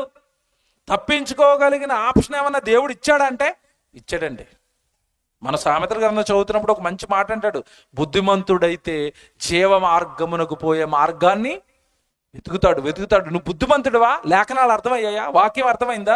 ఒకవేళ నువ్వు బుద్ధిమంతుడు అయితే, నీతిమంతుడు అయితే, ఎవడు నువ్వు నెమ్మదిగా పాతాళం యొక్క వశము కాకుండా, పాతాళంలో నువ్వు పడిపోకుండా, పాతాళాన్ని తప్పించుకొని మరో లోకం, పరలోకం, చక్కటి లోకం, ఆకలి దప్పికలు లేని లోకం, బాధలు లేని లోకం, అక్కడ సుఖం తప్ప మరొకటి తెలియని లోకం, ఆ లోకానికి నువ్వు వెళ్ళాలి అంటే నువ్వు బుద్ధిమంతుడిగా ఈ లోకంలో వాక్యం నేర్చుకుని, ఈ లోకంలో దేవుడు చెప్పిన మాటలన్నీ నేర్చుకుని, దేవుడు వాక్యానుసారంగా నువ్వు బ్రతికిన నాడు ఆ పాతాళము యొక్క వశము కాకుండా మనల్ని మనం తప్పించుకోవడానికి అవకాశం ఉంది. అవకాశం ఇచ్చాడు దేవుడు. ఎందుకంటే ఆ లోకం ఎంతటి భయంకరమైందో చెప్పాడు. ఆ లోకంలోకి వెళ్ళిన వాడు ఎంతటి భయంకరమైన శిక్షలోనికి వెళ్ళిపోతాడో చెప్పాడు. దాన్ని తప్పించుకునే మార్గం కూడా దేవుడు చెప్పాడు. ఏంటి ఆ మార్గం అంటే, ప్రభువైన యేసుక్రీస్తుల వారిని నమ్మి బాప్తిస్మము పొందినవాడు వాడి పాపాలు కడుక్కుంటాడు. పాపాలు కడుక్కున్న వానికి ఒక మాట చెప్పాడు దేవుడు, ఒక మంచి మాట రాయించేశాడు. క్రీస్తు యేసునందున్న వానికి ఏ శిక్షా విధియో లేదు. అంటే ఆ భయంకరమైన ఆరని అగ్నిలో నుండి నువ్వు తప్పించుకోవాలంటే ఇప్పుడు ఎవరి యందు ఉండాలి? యేసుక్రీస్తు నందున్నవా? యేసుక్రీస్తు బ్రతకమన్నట్టుగా బ్రతుకుతున్నావా? పరిశుద్ధంగా, పవిత్రంగా, వాక్యానుసారంగా, దేవుడు కోరుకున్నట్టుగా. ప్రభు యేసుక్రీస్తుల వారు ఎలా బ్రతికాడు, ఆయన జీవితాన్ని కళ్ళ ముందు పెట్టాడు. అలా నువ్వు బ్రతకగలిగిన నాడు ఆ భయంకరమైన నిత్యాగ్ని దండనను నువ్వేం చేస్తావో తెలుసా? తప్పించుకుంటావు. బుద్ధిమంతుడు అయితే తప్పించుకుంటావు. బుద్ధిమంతుడు అయితే ఆలోచిస్తావు. నిజమే కదండి, చచ్చిపోయిన తర్వాత ఆత్మ నరకానికి వెళుతుందని దేవుడు చెప్పాడు కదండి. చచ్చిపోయిన వారి జీవితాలు, ఎన్నో జీవితాలు బైబిల్లో దేవుడు రాయించాడు కదండి. నువ్వు ఆలోచిస్తావు కదా, నువ్వు ఆలోచించాలి కదా. సామెతల గ్రంథం 13వ అధ్యాయం చూడండి, 24వ వచనం అండి. 15వ అధ్యాయం 24వ వచనం, క్షమించండి, 15వ అధ్యాయం సామెతల గ్రంథం 24వ వచనం అండి. ఇందాక అక్కడ చదువుకున్న మాట ఏంటి? మీరు అక్కడ చదువుకున్న మాట ఏంటి? మరణము అందరికీ ఖచ్చితంగా వస్తుంది, పాతాళము యొక్క వశము కాకుండా తాను తప్పించుకొనగలిగిన వాడు ఎవడు అన్నాడా? ఈ వచనం చదవండి. ఇప్పుడు 24వ వచనంలో ఏమంటున్నాడు? క్రిందనున్న పాతాళమును తప్పించుకొనవలనని బుద్ధిమంతుడు పరమునకు పోవు జీవ మార్గమును. అంటే ఇప్పుడు తప్పించుకునే మార్గం ఉందా? అంటే మరణం తర్వాత రెండు ప్రపంచాలని కళ్ళ ముందు పెట్టాడు దేవుడు. ఏ ప్రపంచం? ఆరని అగ్నితో కూడిన పాతాళం అనే ఒక లోకం, ఒక ప్రపంచాన్ని పెట్టాడు. బుద్ధిమంతుడు అయితే జీవ మార్గం, పరలోకం, అదొక మార్గం, అదొక ప్రపంచాన్ని నీ ముందు పెట్టాడు. ఏ ప్రపంచానికి వెళ్తావు? ఏ ప్రపంచానికి వెళ్ళడానికి సిద్ధపడుతున్నావు? పాపపు జీవితాన్ని విడిచిపెట్టకపోయినా, పాపపు కార్యక్రమాలు విడిచిపెట్టకపోయినా, పవిత్రంగా పరిశుద్ధంగా బ్రతుకుతూ దేవుడు కోరుకున్న ఈ అందమైన దేహంతో దేవుడికి మహిమ తెచ్చే పనులు నువ్వు చేయకపోయినా నువ్వు వెళ్ళిపోయేది పాతాళం. బుద్ధిమంతుడు అయితేనట, ఇక్కడ 24వ వచనంలో చూడండి ఎంత బాగా చెప్తున్నాడో. బుద్ధిమంతులు అయితేనట క్రిందనున్న పాతాళమును తప్పించుకొనవలనని బుద్ధిమంతుడు పరమునకు పోవు జీవ మార్గమును. అంటే ఇప్పుడు బుద్ధిమంతుడు అంటే ఎవరు? ఎవడో మాట్లాడుతున్నాడు, ఎవడు బుద్ధిమంతుడు? లోకం అంటది వాడు సిగరెట్లు తాగట్లేదండి, చాలా బుద్ధిమంతుడండి. వాడు మందు కొట్టాడండి, చాలా బుద్ధిమంతుడండి. వాడు కిందకి ఎట్టిన తాళ పైకి ఎత్తడండి, బుద్ధిమంతుడండి. బయటే ఎత్తడు, నువ్వు లేనప్పుడు ఏం ఎత్తుతున్నాడో నీకు తెలియదాడు. అంతే కదండి. చాలా మంది యాక్టర్లు ఉంటారు, మనుషులందరూ ఉన్నప్పుడు కింద తలే ఉంటది, ఎవరు లేనప్పుడు బీరు బాటిల్ ఎత్తుతూ ఉంటాడు. నువ్వు వెలుచూపుని బట్టి తీర్పు తీరుస్తావు, కనబడిన దాన్ని బట్టి అమ్మో బుద్ధిమంతుడు అండి. బుద్ధిమంతుడు అంటే భూమి మీద ఏవో చిన్న చిన్న మంచి పనులు చేసేవాడు కాదు. నిజంగా వాడు బుద్ధిమంతుడు అయితే యేసుక్రీస్తుల వారిని ఎరుగుతాడు. సృష్టికర్త ఎవరో ఆలోచిస్తాడు, సృష్టి ఎలా పనిచేస్తుందో ఆలోచిస్తాడు, చచ్చిపోయిన తర్వాత మనుషులు ఎందుకు చచ్చిపోతున్నారో ఆలోచిస్తాడు, ఎందుకు పుట్టాడో ఆలోచిస్తాడు, 60-70 ఏళ్ల తర్వాత ఎందుకు చచ్చిపోతున్నాడో ఆలోచిస్తాడు, చావు తర్వాత ఏం జరుగుతుందో ఆలోచిస్తాడు. ఇవన్నీ ఆలోచించేవాడు ఎవరు? బుద్ధిమంతుడు. బుద్ధి ఎలా వస్తుంది మనకి? బుద్ధి జ్ఞానముల సర్వ సంపదలు ఆయన యందు గుప్తములై ఉన్నవి. ఎవరైనా వరండోళ్ళు యేసుక్రీస్తు. ఆయన దగ్గరికి వచ్చిన వాడికి బుద్ధి వస్తుంది, ఆయన దగ్గరికి వచ్చిన వాడికి ఏమన్నా వివేకం వస్తుంది, ఆయన దగ్గరికి వచ్చిన వాడికి ఆలోచనలు మారతాయి. నిజమే కదండి, పాపం కదండి ఇది. పుట్టించిన దేవుడి కోసం బ్రతకకుండా ఈ పాపపు లోకంలో బ్రతుకుతున్నాను ఏంటండి, ఈ వ్యసనాల పాలైపోయినంటండి నేను. నాకు ఒకప్పుడు నేను అలా ఉండేవాడిని కదండి. ఈ వ్యసనాల వల్ల నా కుటుంబం ఏడుస్తుంది, ఈ వ్యసనాల వల్ల మా నాన్న బాధపడుతున్నాడు, ఈ వ్యసనాల వల్ల మా అమ్మ ఏడుస్తుంది. నేను వాళ్ళ బాధ పెట్టి, పుట్టించిన దేవుణ్ణి బాధ పెట్టి, నా చుట్టుపక్కల ఉన్న గ్రామాన్ని బాధ పెట్టి, నా చుట్టుపక్కల ఉన్న మనుషులను బాధ పెట్టి నేను ఏం సాధించడానికి పాపంలో కూరుకుపోయానని యేసుక్రీస్తుల వారి దగ్గరికి రాగానే నీకు బుద్ధి వస్తుంది, వివేకం వస్తుంది, ఆలోచన వస్తుంది, మనసు మారుతుంది.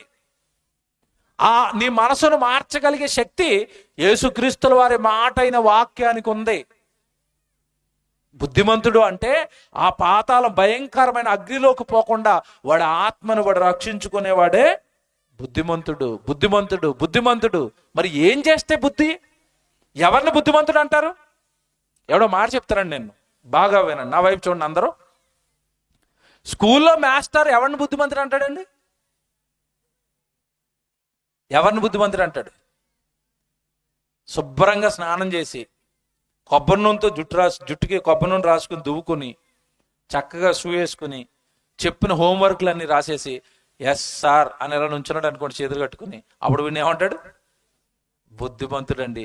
బుద్ధిమంతుడు అంటే ఒకటే, నేను ఏది చెప్తే వాడు అది చేస్తాడు, ఆడెందుకు బుద్ధిమంతుడు. ఇప్పుడు దేవుడి దృష్టిలో ఎవడు బుద్ధిమంతుడు?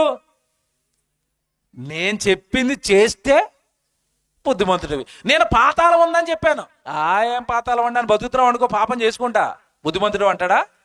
బుద్ధిహీనుడు రావాడు, భక్తిహీనుడు రావాడు, అవిధేయుడు రావాడు అంటాడు. నా సువార్తకు లోబట్టం లేదురా అంటాడు, నేను చెప్పింది వినటం లేదురా అంటాడు, నేను చెప్పింది నమ్మటం లేదు అంటాడు. బుద్ధిమంతుడు అంటే దేవుడు చెప్పింది చెప్పినట్టుగా చేసేవాడు. ఏం చేస్తే బుద్ధిమంతులు అవుతాం తెలుసా? ప్రసంగి గ్రంథం తీయండి, ప్రసంగి గ్రంథం తీయండి, ఇప్పుడు 9వ అధ్యాయం 10వ వచనం తీయండి. ప్రసంగి గ్రంథం 9వ అధ్యాయము ఏమంటే 10వ వచనం చూడండి. ప్రసంగి గ్రంథం 9వ అధ్యాయము 10వ వచనం. చేయుటకు నీ చేతికి వచ్చిన ఏ పని అయినను నీ శక్తి లోపము లేకుండా ఏ పని చేయమంటున్నాడు ఇంతకీ?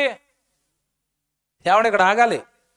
వాక్యం చదువుకునేటప్పుడు మనం ఎప్పుడు దేవుడి గురించి ఆలోచించాం, మన గురించి ఆలోచించుకుంటాం. శక్తి లోపం లేకుండా చేయుటకు నీ చేతికి వచ్చిన ఏ పని అయినా నీ శక్తి లోపం లేకుండా చేయండి. ఏ పని గురించి చెప్తున్నాడు? పొలంలో మీరు చేసే పొగాకు పని గురించా? కందు పంట గురించా? ఏమండి ఏ పని గురించి చెప్తున్నాడు? నిన్ను పుట్టించింది ఆయన పని చేస్తావని. నీకు పుట్టుకే దేవుని పని తెలుసా మీకు? యేసుక్రీస్తుల వారు ఒక ప్రార్థన చేస్తాడు బైబిల్లో. యోహాను సువార్త 17వ అధ్యాయము 4వ వచనంలో ఉంటుంది ఈ మాట. పరలోకంలో తండ్రి వైపు ఇలా చేతులు చాపి తండ్రికి ప్రార్థన చేస్తాడండి యేసుప్రభు. ఏమని ప్రార్థన చేశాడు తెలుసా? తండ్రి తండ్రి, చేయుటకు నువ్వు నా చేతికి అప్పగించావు కదా పనులు, నేను సమస్తాన్ని నీ కోసం చేశాను. చేయుటకు నీవు నాకు ఇచ్చిన పని నేను చేశాను, భూమి మీద సంపూర్ణంగా నెరవేర్చి నిన్ను నేను మహిమపరిచాను. నువ్వు నాకు ఇచ్చిన పనులన్నీ నేను చేశాను అంటాడు. యేసు ప్రభుకే దేవుడు పనిచ్చి లోకానికి పంపిస్తే నాకు పని లేకుండా పంపాడా ఈ లోకానికి? చేయుటకు నీ చేతికి ఏ పని వచ్చినా, సువార్త పని చేయడానికి నీకు అవకాశం వచ్చిందా? చెయ్యు. ఉదయం అంతా ఇక్కడ పని జరిగిందండి. రాటలు పాతారు, సౌండ్ సిస్టాలు మోసుకొచ్చారు, లైట్లు కట్టారు, స్టేజులు వేశారు, సౌండ్లు పెట్టారు. పొడి ఎండలో పిల్లలు ఈ పని చేశారండి. ఎందుకు చేస్తున్నారు తెలుసా? చదవండి ఆ మాట అక్కడ. ఎందుకు చేస్తారు? ఇంత కష్టపడి ఎందుకు చేస్తున్నారు? చేయుటకు నీ చేతికి వచ్చిన ఏ పని అయినను నీ శక్తి లోపం లేము, నీవు పోవు పాతాళమందు. ఎక్కడట? ఏమనుందండి అక్కడ? అమ్మ మళ్ళీ గట్టిగా అనండి అందరూ ఒకసారి. నీవు పోవు పాతాళమందు. నీవు అంటే అక్కడ ఏమంటే అక్కడ నీవు అని ఉన్న దగ్గర ఏం రాసుకోవాలా? మన పేరు రాసుకోండి. నీవు పోవు పాతాళమందు. కొంతమంది పేరు రాసుకోమని కానీ గుర్రుగా చూస్తున్నారు ఇలాగా. అంటే మమ్మల్ని పాతాళాన్ని పంపేస్తావా? నేను పంపను. ఎవరు పంపుతారు? పుట్టిన వానికి మరణము తప్పదు, మరణించిన వానికి పాతాళము తప్పదు. అంతే కదండి. ఇది నీ జన్మ పట్ల దేవుడికి ఉన్న ప్రణాళిక. మీకు విషయం తెలుసా? పాతాళానికి పొమ్మంటున్నారేంటి? పాతాళం అనగానే మీరు ఏమనుకుంటున్నారో, పాతాళం అనగానే ఓన్లీ పాపులే కాదు, మళ్ళీ అక్కడ 2 ప్లేసులు ఉంటాయి. పరదేశు కూడా పాతాళంలోనే ఉంది, అక్కడ నీతిమంతులు కూడా ఉంటారు. పరలోకానికి వెళ్ళని నీతిమంతులు అందరినీ కూడా దేవుడు అక్కడ పరదేశు అని ఒకటి కట్టి అక్కడ పెట్టాడు. ఆ వచనం కూడా చూపిస్తాను ఇప్పుడు మీకు. నీ చేతికి వచ్చిన ఏ పని అయినా నీ శక్తి లోపం లేకుండా నువ్వు చెయ్యి, నీవు పోవు పాతాళమందు. అంటే మన నెక్స్ట్ జర్నీ ఎక్కడికి చెప్పండి ఇప్పుడు? అమ్మ ఎక్కడికి జర్నీ నెక్స్ట్? పాతాళానికి. బ్యాగులు చదువుకున్నారా? ఎందుకు? ప్రయాణానికి వెళ్ళేటప్పుడు ఏం చదువుకుంటాం మనం? మీరు చాలామంది నాకు తెలుసండి గ్రామాల నుంచి పనికి వస్తారు హైదరాబాద్కి. చాలా మంది పనికి వస్తారు హైదరాబాద్కి మేస్త్రి పని చేయడానికి, కుటుంబాలతో కలిసి వస్తారు. వచ్చేటప్పుడు ప్రయాణం ఉంది కనుక, రేపు మా జర్నీ హైదరాబాద్ కనుక ఈ రాత్రి ప్రయాణం మొదలెట్టేటప్పుడు ఏం సర్దుకుంటారు? బ్యాగులు సర్దుకొని అక్కడ పని చేయడానికి అవసరమైనవన్నీ పట్టుకుని, బట్టలు పట్టుకుని, ఏమంటే వంట పాత్రలు పట్టుకుని, అన్ని పట్టుకుని బయలుదేరతారా? బయలుదేరతాం. ఎందుకు? అక్కడ ఎలాగుండాలో తెలుసు, అక్కడ ఏ పని ఉందో తెలుసు కనుక అన్ని పట్టుకుని బయలుదేరుతున్నారు. మరి నువ్వు పోవు పాతాల మందు అనగానే మరణం తర్వాత ఏం పట్టుకుని వెళ్ళాలి? మరణం తర్వాత ఏం పట్టుకుని వెళ్ళాలి? ఏం పట్టుకెళ్ళవండి, అలా రెడీ అయిపోతా ఉండి అంటున్నారా? పట్టుకుని వెళ్ళాలి. ఏం పట్టుకెళ్ళాలి తెలుసా? జాగ్రత్తగా వినండి. నీవు పోవు పాతాల మందు పని అయినను, ఉపాయమైనను, తెలివి అయినను, జ్ఞానమైనను ఏమి ఉండవట. ఎక్కడ? పాతాళం. జాగ్రత్తగా వినాలి. పాతాళంలో పని లేదట. పని అంటే నేను అక్కడికి వెళ్ళిన తర్వాత మారు మనసు వచ్చి నేను భూమి మీద ఉండగా సువార్త చేయలేదండి, 2 సభలు ఎట్టేద్దాం అనుకున్నాను, స్పీకర్ని ఎవరన్నా పిలవండి అన్నాం అనుకోండి, అక్కడ ఎవరు వస్తారు? స్పీకర్లు లేదు. అందుకే ఇక్కడ మీటింగులు లేవట. ఎక్కడ? మీకు అర్థమైందా? భూమి మీదే ఉంటాయి మీటింగులు, భూమి మీదే ఉంటాయి కూటాలు, భూమి మీదే ఉంటాయి ప్రార్థనలు. పాతాళంలో ఏమి లేదట. పని లేదట, జ్ఞానం లేదట, ఏమండి వివేకం లేదట, ఏమి లేవట. మరి ఆ పాతాళంలో ఏమి లేకపోతే ఏముందండి పని? ఒకటే పని, ఏడవటం, పళ్ళు కొరగటం, ఏడవటం, పళ్ళు కొరగటం. నేనెందుకు ఏడుతున్నానంటే మరి భూమి మీద నా కోసం ఏమీ చేయలేదు కదా. అందుకే ఇక్కడ ఏ పని లేదు, ఒకటే పని ఇచ్చాను, చేసుకో ఆ పని అంటాడు. ఏ పని? ఏడవటం, పళ్ళు కొరగటం, ఏడవటం, పళ్ళు కొరగటం. పాతాళం అనగానండి భూమి మీద ఉండగా కనుక చక్కగా మనం పని చేసామనుకోండి. ఏమండి ఈ గ్రామంలో పని చేయడానికి పిల్లలు వచ్చారు ఉదయం నుంచి. ఈ గ్రామంలో ఈ రోజు జరుగుతుందండి. సుమారు వీళ్ళు 4 రోజుల నుంచి అండి ఈ దొనకొండ మండలం చుట్టుపక్కల చాలా గ్రామాల్లో సువార్త సభలు ఎలా పెట్టుకుంటూ వస్తున్నారు. నాతో పాటు చాలా మంది దైవజనులు వస్తున్నారు, వాళ్ళు వాక్యం చెప్తున్నారు. నేను వచ్చాను, నేను ఒక 4 రోజులు ఈ చుట్టుపక్కల గ్రామాల్లో సువార్త చెప్తాను, నేను వెళ్ళిపోతాను. ఏమంటే రాత్రి పగల్లో ఎండనక ఈ వస్తువులన్నీ వేసుకుని గ్రామాన్ని తిరుగుతూ కష్టపడండి. వాళ్ళ శరీరాల్లో ఉన్న శక్తి అంతా కూడా దేవుడికి వాడేస్తున్నారండి. అలాగని డబ్బుల కోసం చేస్తున్నారు అనుకుంటారా? మిమ్మల్ని ఎవరైనా డబ్బులు అడిగారా? ఈ మీటింగ్ పెడతాను వచ్చిన వాళ్ళు అందరూ డబ్బులు ఇవ్వని ఏమైనా అడిగారా? అడగరు. వాళ్ళు డబ్బులు వేసుకుంటారు. వాళ్ళ కష్టార్జితం ₹1000 ఖర్చు పెట్టి వాళ్ళు కష్టపడి ఈ సభలో ఈ సేవ అంతా ఎందుకు చేస్తున్నారు తెలుసండి? పని ఎక్కడ చేసుకోమని చెప్పాడు దేవుడు? నీ చేతికి వచ్చిన ఏ పని అయినా శక్తి లోపం లేకుండా నువ్వు ఎక్కడ చేయాలి? భూమి మీద నా పని చెయ్యయ్యా, నువ్వు భూమి మీద నా పని చెయ్యయ్యా. ఆ పని చేస్తే ఆ పనితో స్వర్గానికి పరలోకానికి వెళ్ళిపోతావయ్యా. నువ్వు వెళ్ళిపోయే పాతాళంలో ఏమి లేదు, పని లేదు. పని చేయకపోవటం పాపం. ఆ పాపం చేసిన వారిని పాతాళం పట్టుకుంటది. పని చేయకపోవడం కూడా పాపం తెలుసా మీకు? ఆ విషయం అండి ఈ సభలు పెడుతున్న వాళ్ళకి అర్థమైంది. ఈ సభల్లో కష్టపడుతున్న పిల్లలకు అర్థమైంది. ఏమన్నా సభలు పెడుతున్న పిల్లలు అనగానే మీరు అనుకోవచ్చు మనసులో వాళ్ళు ఏదో కోటీశ్వర్లు అయ్యి ఉంటారండి, డబ్బులు ఎక్కువైపోయి పెడుతున్నారు అనుకుంటారేమో. ఒకసారి వాళ్ళని చూపిస్తాను. బాబు రండి బాబు, రావాలి, టీం రావాలి. ఈ సువార్తలు పెడుతున్న సభలు పెడుతున్న వాళ్ళని చూడండి. వీళ్ళ మొహాల్లో మీకు ఏమన్నా కోట్లు లక్షలు అధికారం ఏమైనా కనపడుతుందేమో చూడండి. రండి బాబు, మీరు రండి, వేదిక ముందుకు రండి. ఈ పిల్లల్ని మీరు చూడాలండి. ఇప్పుడు కాదండి, వీళ్ళు పడుతున్న కష్టం ఇప్పటి నుంచి కాదండి, సుమారు నెల 15 రోజుల నుంచి అండి. ప్రతి ఊరికి వెళ్తున్నారండి, చుట్టుపక్కల గ్రామాల్లో ప్రతి ఊరికి వెళ్తున్నారండి.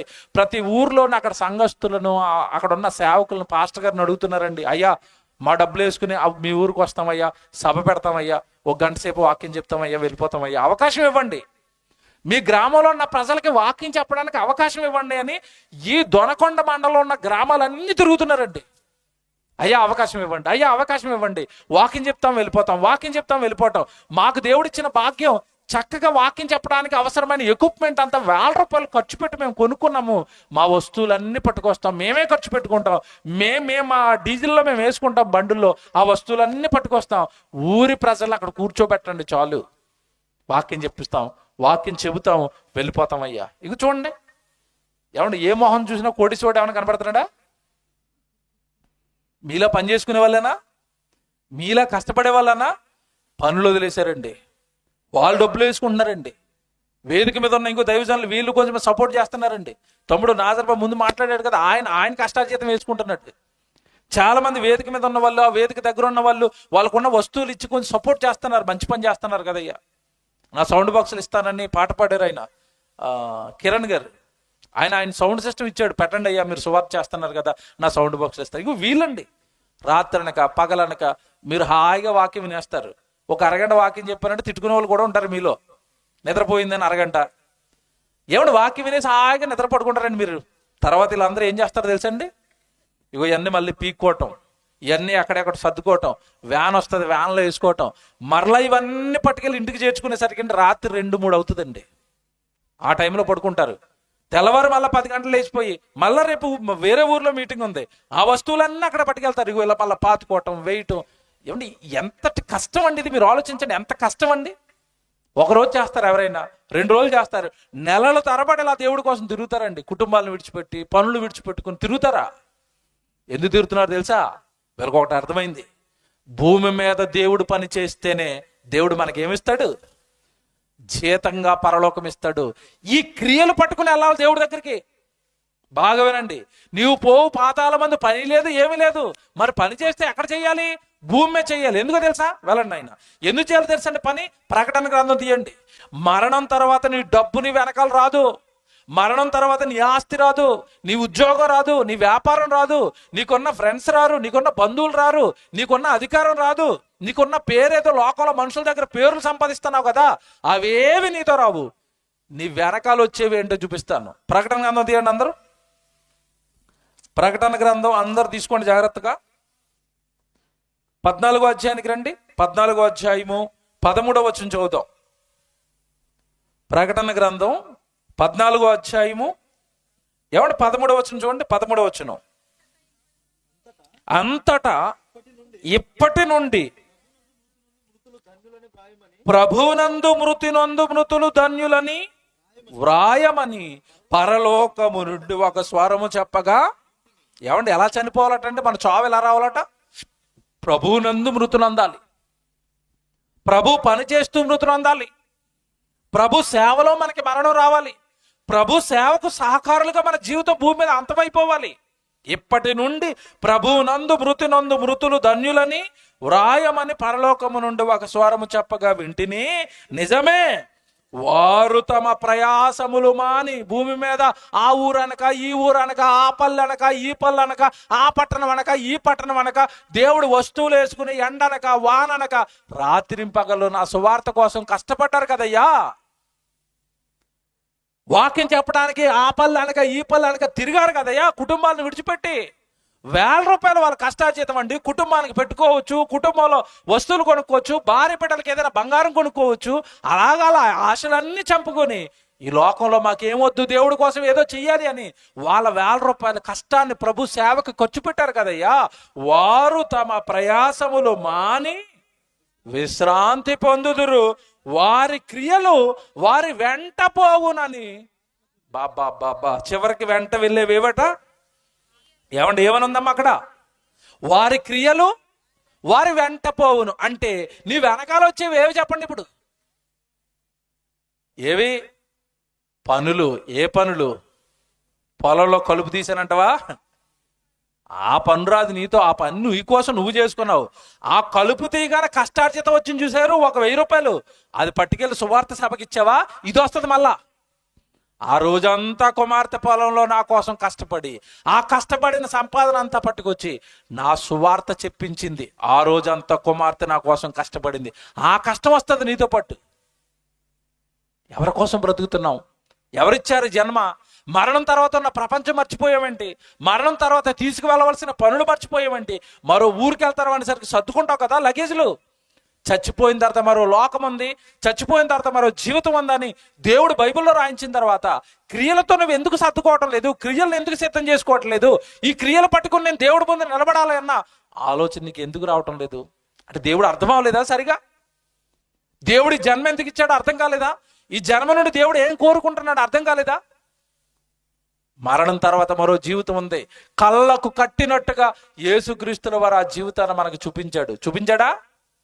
చంపేశారు ఆయన్ని. చంపేస్తే అయిపోయిందా ఆయన జీవితం? మరలా ప్రారంభమైందా? 3వ దినాన తిరిగి లేచాడు. ప్రపంచం మొత్తానికి ఏం చెప్పాడు తెలుసా? నాలా మీరు చచ్చిపోయినా నా కొరకు బ్రతికితే తిరిగి మరలా మిమ్మల్ని ఏం చేస్తాను? బ్రతికిస్తాను. చావు అంతం కాదు, మరో జీవితానికి ప్రారంభం. చాలా మంది ఏమనుకున్నారంటే, బాగా వినండి, మనుషులు ఎక్కడ కన్ఫ్యూజ్ అయ్యారు చెప్తాను క్లారిటీగా. మనిషి అనగానే చాలా మంది ఆలోచించింది ఏంటంటే శరీరం అనుకున్నారు, అంతే కదండి. మీ ఊర్లో ఉన్న ఒక ఆయన పేరు సుబ్బారావు అనుకోండి. సుబ్బారావు అనగానే ఎవరు? శరీరం అనుకుంటున్నారు. అతను చచ్చిపోగానే అందరూ ఏమంటున్నారంటే సుబ్బారావు చచ్చిపోడండి, సుబ్బారావు చచ్చిపోయాడు అంటే సుబ్బారావు శవాన్ని పట్టుకెళ్ళి అక్కడ పాతేశారు కనుక ఇంకా అయిపోయిందండి సుబ్బారావు జీవితం. అయిపోయిందా? మనిషి చచ్చిపోతే మీరు శవాన్ని గెంటేస్తారు, బయటికి గెంటేస్తారు కదండి. శవాన్ని ఉంచుతారా, గెంటేస్తారు. భూమి మీద మనుషులు శవాన్ని గెంటుతారు, చచ్చిపోయిన తర్వాత దేవుడు ఆత్మను గెంటుతాడు. ఎక్కడికి? నువ్వు శ్మశానానికి నెట్టావు, ఆయన పాతాళానికి నెడుతాడు. మనిషి అనగానే బాడీ శరీరం అనుకుంటున్నారా? కాదు. మనిషి అనగానే రెండు భాగాలు, ఒకటి శరీరం, రెండు ఆత్మ. ఈ రెండు కలిస్తేనే మనిషి. సుబ్బారావు చచ్చిపోయాడు అంటున్నా చూసారు? సుబ్బారావు చచ్చిపోయాడు. పోయింది ఎవరు? ఇక్కడ ఉన్నది ఎవరు? ఉన్నదేమో సుబ్బారావు గారి శరీరం, ఆయన వదిలేసిన శరీరం. వెళ్ళిపోయింది ఎవరు? సుబ్బారావు గారి ఆత్మ వెళ్ళిపోయింది. ఆ ఆత్మ భూమి మీద ఈ శరీరం చేసిన క్రియలను బట్టి ఆత్మకు తీర్పు తీర్చబడుతుంది. పాపాలు చేశాడా, వెంటనే ఆత్మను ఎవరు పట్టుకుంటారు? పాతాళం పట్టుకుంటుంది. మీకు ఒక సందర్భాన్ని ఎక్స్ప్లెయిన్ చేస్తాను బైబిల్లో చివరిగా. లూకాసు వార్త 16వ అధ్యాయానికి రండి. లూకాసు వార్త 16వ అధ్యాయం 19వ వచనం చూడండి బైబిల్లో. లూకాసు వార్త 16వ అధ్యాయము 19వ వచనం చూడండి బైబిల్లో. జాగ్రత్తగా వినాలి. ఇది మీరు చాలాసార్లు చదువుకున్నాను అనుకుంటారు, చాలా జాగ్రత్తగా వినాలి, నేను చెప్తాను. ధనవంతుడు ఒకడు ఉండేను. ఎవరున్నారట? ధనవంతుడు ఒకడు ఉండేను. అది వెనక ముందు నా వైపు చూడండి. దేవుడి రాత్రి నీ దగ్గరకు వచ్చి నీకు ఒక వరం ఇస్తానంటే నువ్వేం కోరుకుంటావు? రాత్రి మీ దగ్గరకు వచ్చాడండి దేవుడు, ఎందుకంటే చక్కగా ప్రార్థనకు వచ్చి కూర్చున్నారు కదా, వాక్యం విన్నారు కదా, మంచి భక్తురాళ్ళని. రాత్రి నీ దగ్గరకు వచ్చాడు, అమ్మ నీకు ఏం కావాలని అడిగాడు. నువ్వేం కోరుకుంటారు చెప్పండి? అబద్ధం ఆడకుండా చెప్పండి, మనసులో ఉన్నది ఏం కోరుకుంటాను చెప్పండి.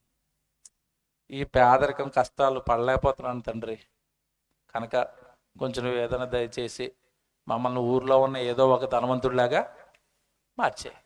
నిజం మాట్లాడుకుందాం. అందరి మనసులో ఏముంటుంది చెప్పండి? నేను ఏమైపోవాలి? ధనవంతుడిని అయిపోవాలి. రాత్రి పగలు మనం చేసే ప్రయత్నాలన్నీ దానికే కదా. ఏమైపోవాలి మనం? ధనవంతులు. ధనవంతులు అయిపోతే నువ్వేం చేస్తావు? నిజాలు మాట్లాడుకుందాం. ధనవంతులు అయితే ఏం చేస్తాం? ఇప్పుడు మామూలు చీర కట్టుకుంటున్నాం, ధనవంతులు అయితే పట్టు చీర కట్టుకుంటావు. Very good. ఇప్పుడేమో మామూలు ప్లాస్టిక్ ప్లేట్లో తింటున్నావు, ధనవంతుడు అయిపోతే వెండి కంచంలో తింటావు. ఇప్పుడేమో మామూలు ఇంట్లో ఉంటున్నావు, ధనవంతుడు అయిపోతే పెద్ద మేడ కట్టుకుని ఏసీలో ఉంటావు. నేను మాట్లాడుతాను, పడుకునే ఇల్లు మారుతుంది, కట్టుకునే బట్ట మారుతుంది, తిండి ఏమైనా మారుతుందా? ధనవంతులు బంగారం తింటారా, అన్నమే తింటారా? అన్నమే తింటారు. ప్లేట్ మారింది అంతే, తినేది అదేనా? తినేది అదే. జాగ్రత్తగా వినండి. ఇప్పుడు ధనవంతుడు ఏమైనా 300 సంవత్సరాలు బతుకుతాడా? ఆడెప్పుడు చచ్చిపోతాడు? 60. నువ్వెప్పుడు చచ్చిపోతావు? 60. ఇంతగా ఈ ఇంట్లో ఉన్నా చచ్చిపోవాలి, ఆ ఇంట్లో ఉన్నా చచ్చిపోవాలి. ఈ ప్లేట్లో తిన్నా చచ్చిపోవాలి, ఆ ప్లేట్లో తిన్నా చచ్చిపోవాలి. ఈ చీర కట్టుకున్నా చచ్చిపోవాలి, పట్టు చీర కట్టుకున్నా చచ్చిపోవాలి. మారేది ఏమైనా చావు అయితే మారదు. కానీ ఈ 60-70 ఏళ్ల జీవితంలో ఈ ఆశలు ఎందుకు? ఏం సాధించడానికి? వాడేం సాధించాడని. ఒక అమ్మగారి గురించి మీకు చెప్తాను ఇప్పుడు. తమిళనాడుని పరిపాలించింది జయలలిత, ముఖ్యమంత్రి. చచ్చిపోయింది ఆవిడ ఈ మధ్యకాలంలో, తెలుసు కదా, చచ్చిపోయింది. ఆవిడ చచ్చిపోయిన తర్వాత చీరలు లెక్కెడితేనండి 10,000 చీరలు ఉన్నాయండి, అన్ని పట్టు చీరలు. ఎన్ని చీరలు ఉన్నాయట? 10,000 చీరలు. మీకు చెప్పుల జతలు ఎన్ని ఉంటాయి చెప్పండి? 2 జతలు లేదంటే 3 జతలు. కొంతమందికి ఒక జతే ఉంటుంది పాపం. ఆవిడ చచ్చిపోయిన తర్వాత చెప్పుల జతలు లెక్క పెడతారని 700 జతలు ఉన్నాయి. 700 చెప్పుల జతలు. 10,000 చీరలు, 100 కోట్ల ఆస్తి. ఏమంటే 50-60 ఇల్లులు, ఒక ఇల్లు కాదు, ఎన్ని ఇల్లులు? 50-60 ఇల్లులు. ఏమంటే అన్నీ ఉన్నాయండి. కేజీలు బంగారం ఉందండి. పట్టు చీరలు ఉన్నాయండి. చావు ఆగిందా? ఆగలేదండి. ఇప్పుడు బైబిల్లోకి వెళ్ళి మీరు చూడాలి. ధనవంతుడు ఒకడు ఉండేను, ఉన్నాడు. జాగ్రత్తగా వినండి. ధనవంతుడు ఒకడు ఉండి వాడికి ఉన్న ధనంతో వాడు ఎలాంటి బట్టలు వేసుకున్నాడట? ఊదా రంగు బట్టలు. అంటే ఆ కాలంలో బాగా కాస్ట్లీ బట్టలు అండి అవి.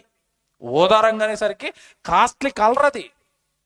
ఊదా రంగు బట్టలను, సన్నపు నార వస్త్రములను ధరించుకుని. సన్నపు నార వస్త్రాలు అంటే లెనిన్ అంటారు కదండి.